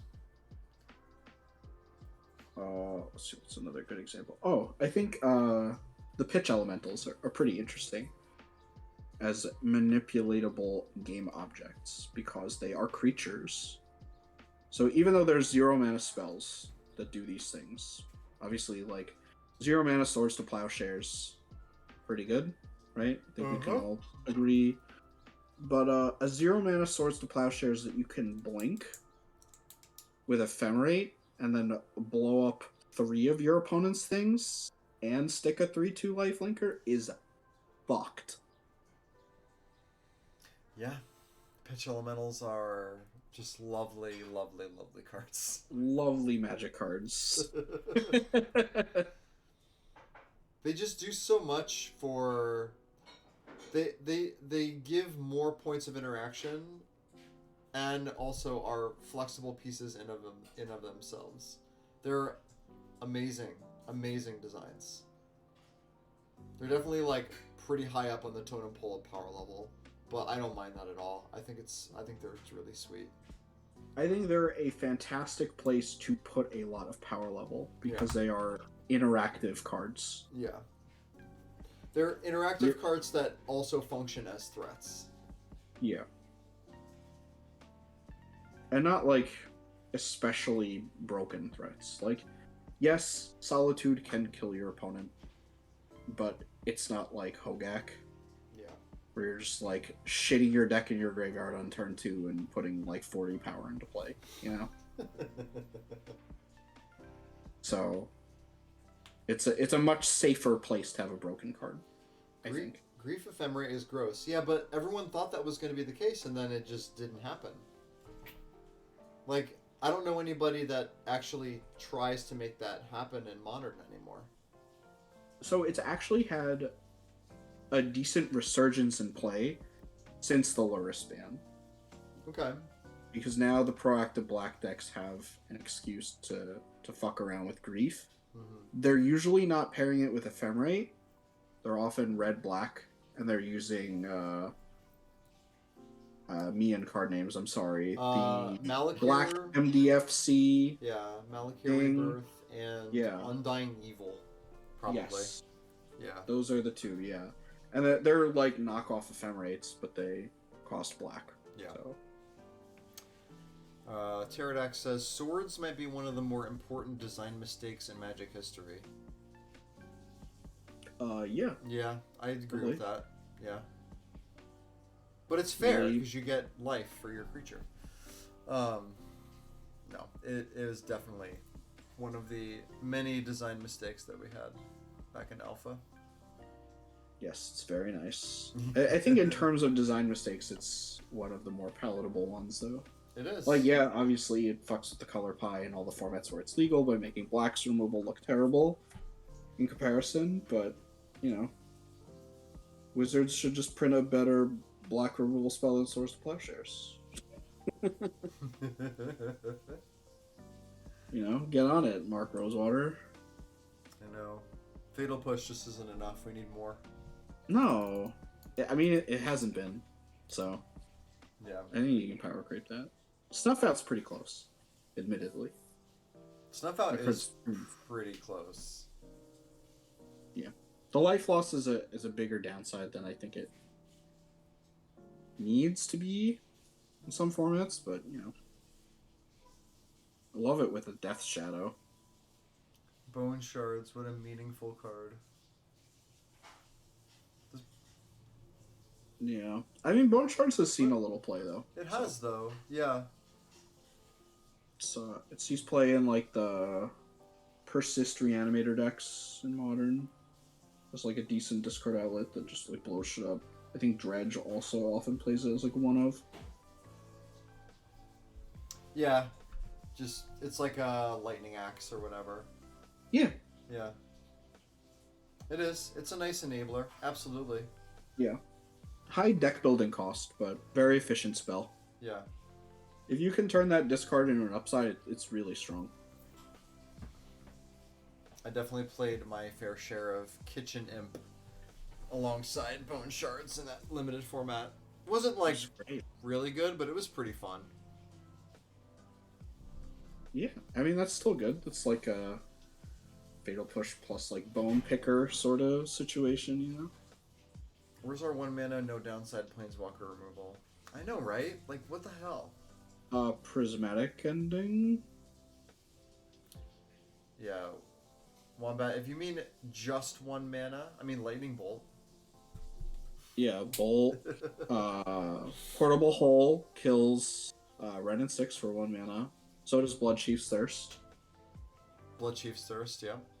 You can also just kill them on the stack with like Daze and Force of Will and Force of Negation. Yeah, Pithing Needle. Pithing Needle, yeah.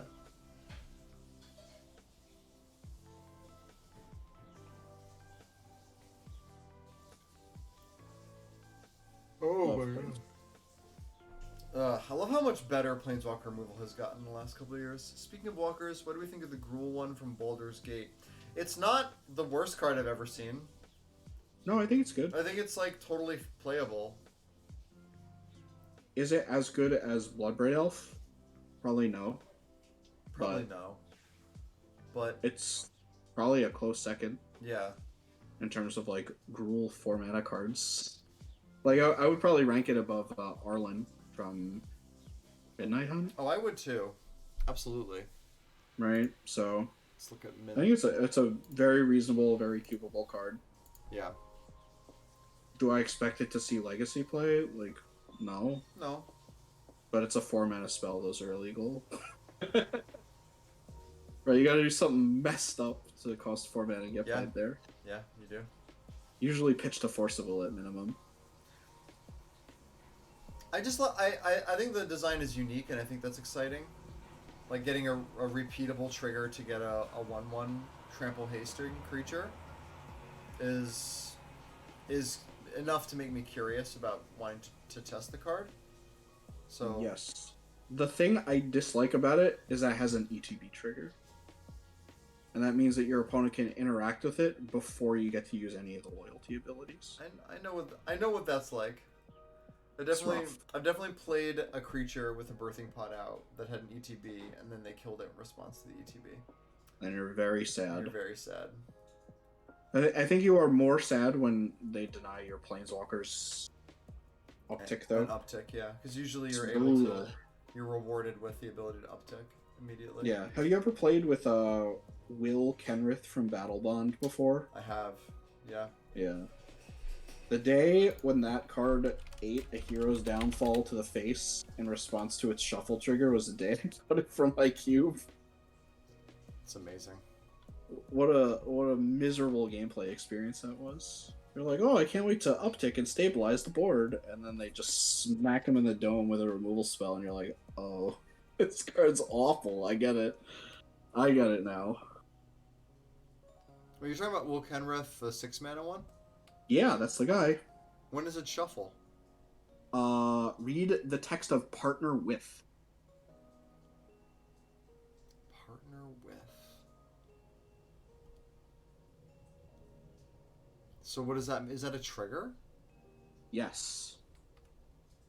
Wait, what? This is an enters the battlefield trigger, where you're supposed to search your library for the other card, and if you can't, obviously you fail to find. No. Oh no. I didn't know that. Yes. The more you know. Awful. Yeah, it's not just like partner for commander. It's also a tutor because the set was designed around like two-headed giant or whatever. So like if you played this in your main deck and your partner had Rowan in their main deck, you could play it and make them draw it and get value. Which I'm sure is good in two-headed giant retail limited, but in cube it's brutal sometimes. Wow, I had no idea. The more you know. The more you know. Wow, that sucks. Yeah. Because Will has to uptick the turn you play him. Yeah. Most of the time, or you just lose. Yeah. And when they kill it in response, and their board state does not turn into 2/0/3s, you just die.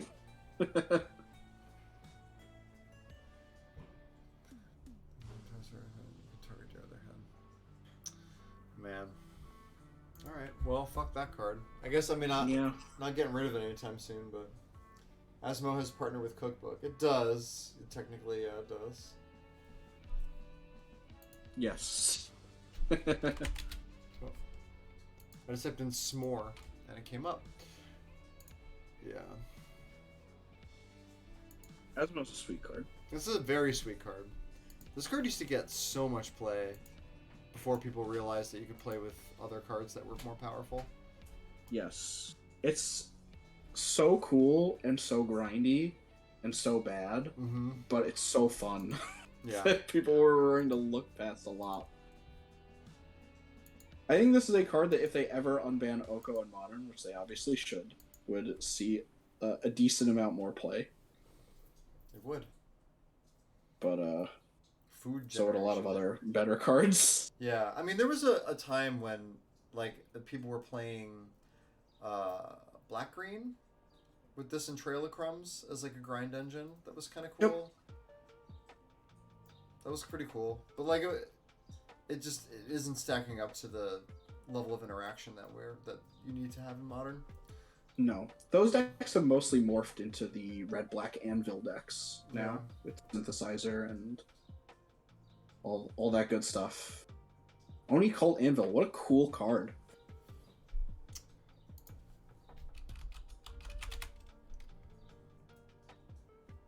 Is that how I type that? Yeah.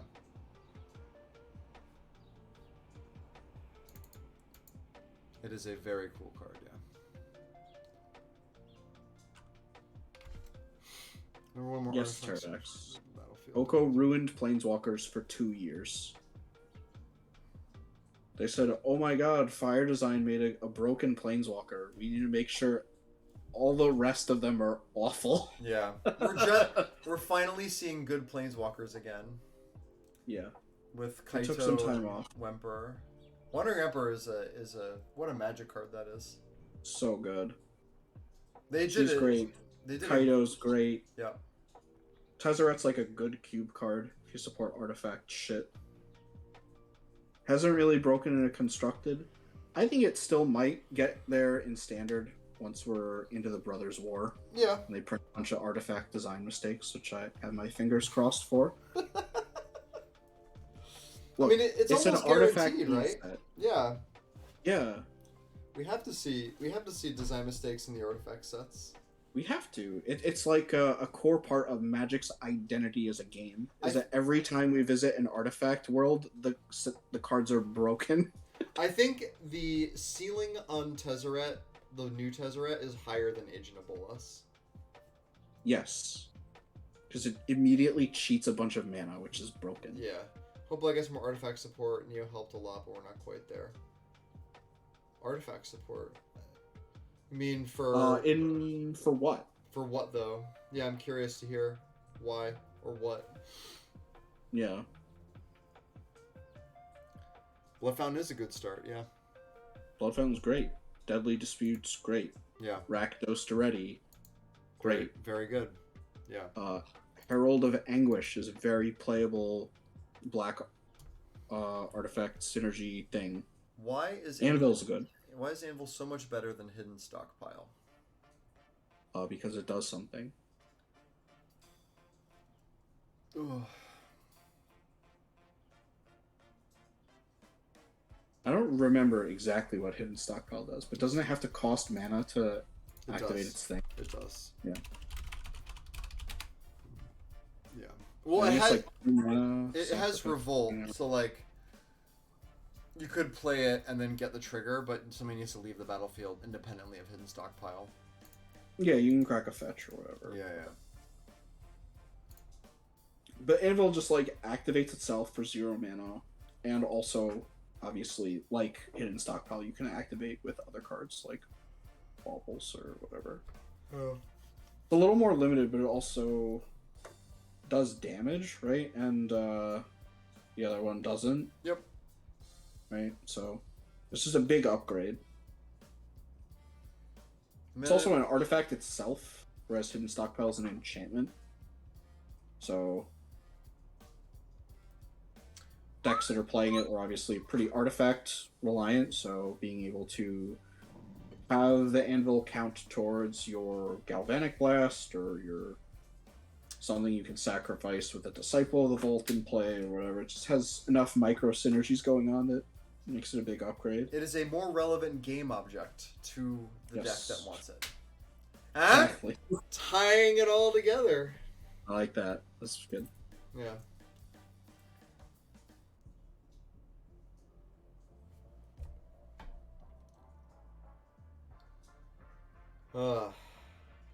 For your very artifact-centric cube. I would like you to post that. I would like to take a look.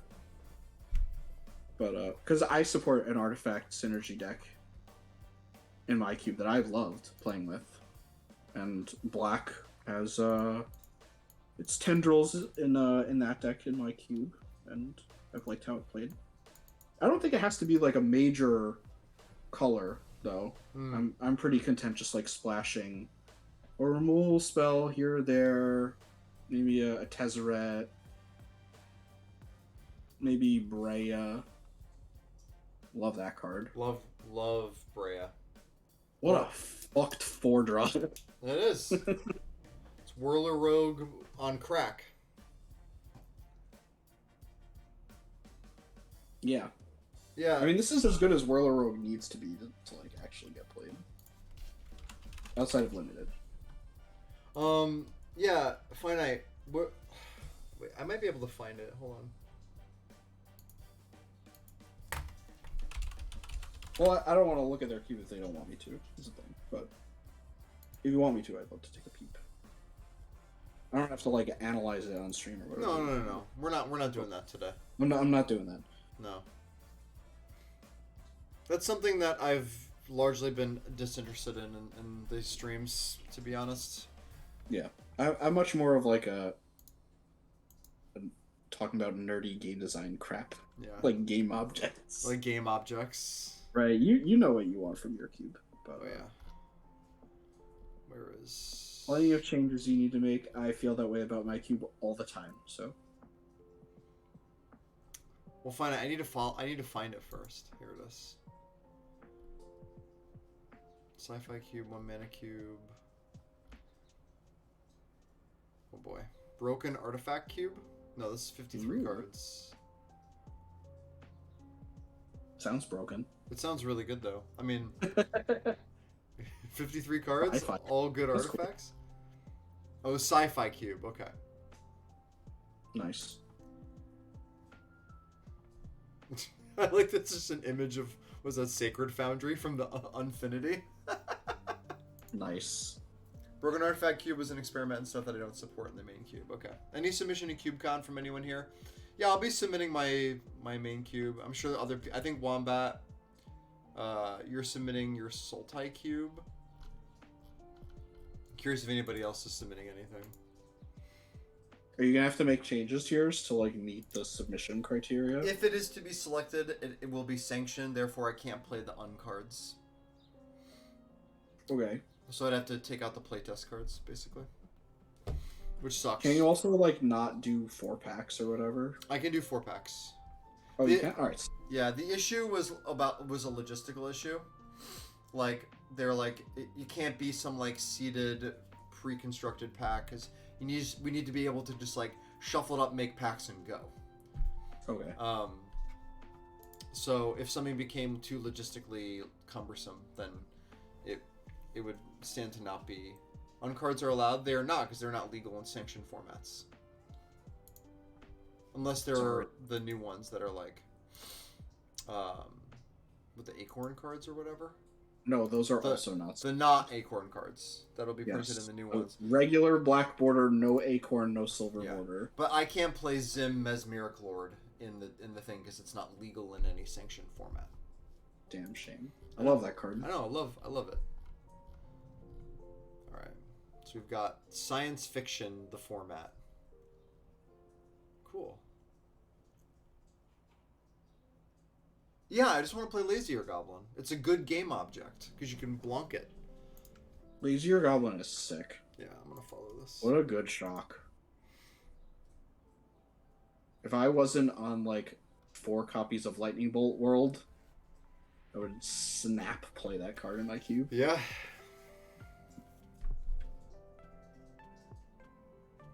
Unfortunately, I like Lightning Bolt too much.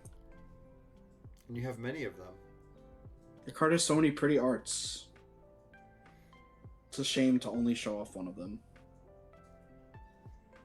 Chamber Sentry, one of the more Usman cards ever printed. What does this do? You know this is the GNR card that's like Sunburst. Oh, the Wooburg one-drop thing? Yeah. That is an extremely Usman card. Extremely Usman. Yeah. Because it's like... Low power, 5-color, robot aggro. Yeah. It's one of the only cards with the green pip. Yeah, because green doesn't exist in artifact cubes. Basically. Yeah, it's illegal. It's illegal. Despite the fact that, like, one of the most powerful artifact decks of all time was a green deck. Yeah. You could play green, but I'm not telling you have to, but, like, there are cards you could play. They're mostly crap. Oh yeah, nature is in the past. Yeah, I guess so. But it still is part of the universe, right? It's not strictly nature. Or strictly no nature. I'm just arguing for the sake of arguing, by the way, Finite. I believe that.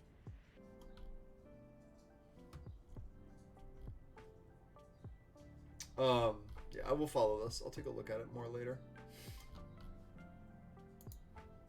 Looks pretty cool. Massive deforestation in this world. Yeah, that's unfortunate. It's not what anybody wants to hear. I mean, it wouldn't be sci-fi if it wasn't also a dystopia, right? Yeah. Yes. That is true. Alright. What time is it? 11:30? Doing? We got 2 hours. We're pretty good. Yeah. I guess if there's nothing else we want to talk about, we can just kind of round it up. Round up the conversation. Yeah, sure. I mean, there's a bazillion different cards that play in this space. Yeah. Especially when you look to Constructed. Most things that aren't just like spot removal kind of do. And even those spells can. They can. Right. Yeah. With like Lightning Bolt existing as a card in your graveyard is a game object that can be interacted with Snapcaster Mage or whatever. Sure. So, you know, it's everywhere. It's inescapable. It's like a core aspect of Magic's game design. And it is something that we both like to, I guess, maximize or like look to exploit as much as possible when doing design and card evaluation. Like, how does this card how does it like spread its web across the cube? How does it interface with the cube at large? And I think as you and slowly me have been leaning more into synergistic archetype support, those questions become a lot more interesting because we're not just looking at things purely on the rate at which they exist, but like what the implications of them are. Like how do cards interact with each other as game objects that can become greater than some of their parts? Yeah, I think that's a really fun part about Magic, and having a format where it's all about just raw rate loses a lot of what Magic as a game has to offer. Yeah. So being able to tap into these sorts of synergistic things can be really cool because there's so much design space there all over the place at every power level. Mm-hmm. It's not all just like I know today I talked a lot about constructed applications, but that's just because that's my wheelhouse, right? I'm a constructed player, I'm not really a limited player. Yeah, I design cube, but I design my cube to look like constructed because that's just what I like. Yes.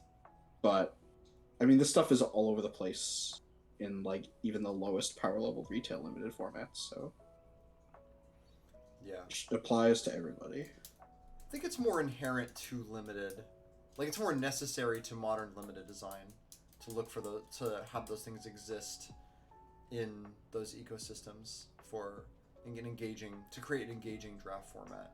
People look, you know, because you can't like it.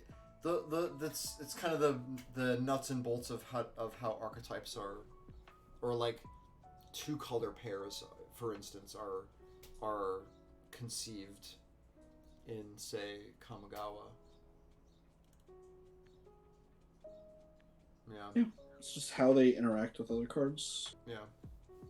I think limited especially is very much about sort of maximizing all of the parts of your cards. Yeah. Like decayed zombies and Midnight Hunt or whatever are like these pretty worthless tokens. But the format was designed in such a way that you were able to like use them in so many interesting ways, not just sacrifice fodder, not just like building out a wide board to alpha strike your opponent, but you could also leverage them as like things for larder zombie to tap them for value and just doing all sorts of cool shit.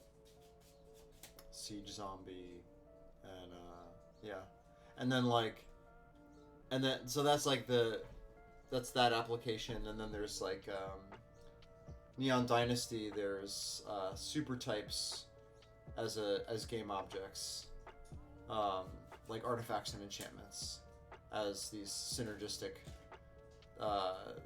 game pieces that care about each other, but also care about both existing at the same time, which was an execution I thought would be wildly complicated, but didn't end up being that way in practice. No, I like the black-white archetype a lot. Yeah, I think it's really cool. Me too. Yeah, but like, yeah, caring about super types on your board was something that was pretty interesting. I enjoyed that. Cooler things that keep supports is KCI. Yeah. It is you would get along great with Ryan Sachs. Who, Finite? Yeah. Yeah. I think Finite would get along very well with Ryan Sachs. Just also like the way he thinks about limited in general. Yeah. You two could talk. Limited player that likes wacky combos. Yeah. Yep. You guys would be bros. Absolutely. Alright. Cool. We're at 2 hours, so I think that's a good time to call it. Yeah, it was fun. Thank you for having me on. Absolutely. It was great to chat. Yeah. Really good to chat. I'm really thankful for everybody for tuning in. I was like really shocked that we had so many people hanging out and listening to us chat. So I know there's a lot of people like just kind of chilling. So thank you to everybody for hanging out and spending your time with me this Monday morning, and Dan as well. Like, it was really fun to engage with all of you and talk about this. This is something that Dan and I do semi-regularly in Discord. I mean, we used to do it like almost every day. But now, like, I guess a little less often, but still like very much on the regular. So it's really nice to just like turn the camera on and turn the mic on and just kind of share it with everybody. So, yeah. You can find... So, Dan, where can they find you? I guess it's one of those. Yeah, sure. You can find me on Twitter at sandwormfood. I tweet about magic crap, mostly. because I'm a card game addict, and also Discord, in the MTG Cube brainstorming Discord, Yeah. where we also talk about cube shit all the time. All the time. So, questions about cube stuff, whether that's design, whether that's you want to play cube, whether that's like cube storage shit, it's a great place to chill and talk. Also, share cat Thumbs up. pictures. Yes, that's a very important part of that Discord. Is there's a lot of great cat content being shared all the time. Yeah. So if you like cats, definitely come check it out. And you can also find me on Twitter. Obviously, I do this once a week on Monday mornings, where we just talk about cube stuff and game design stuff. So I'll have it on my schedule on my Twitter, on my Twitch, so you can see that. But you can also just find me, and I'm also floating around various Discords in the cube community as well. So anyway, have a great rest of your day, and we'll see you next week. Peace out, guys.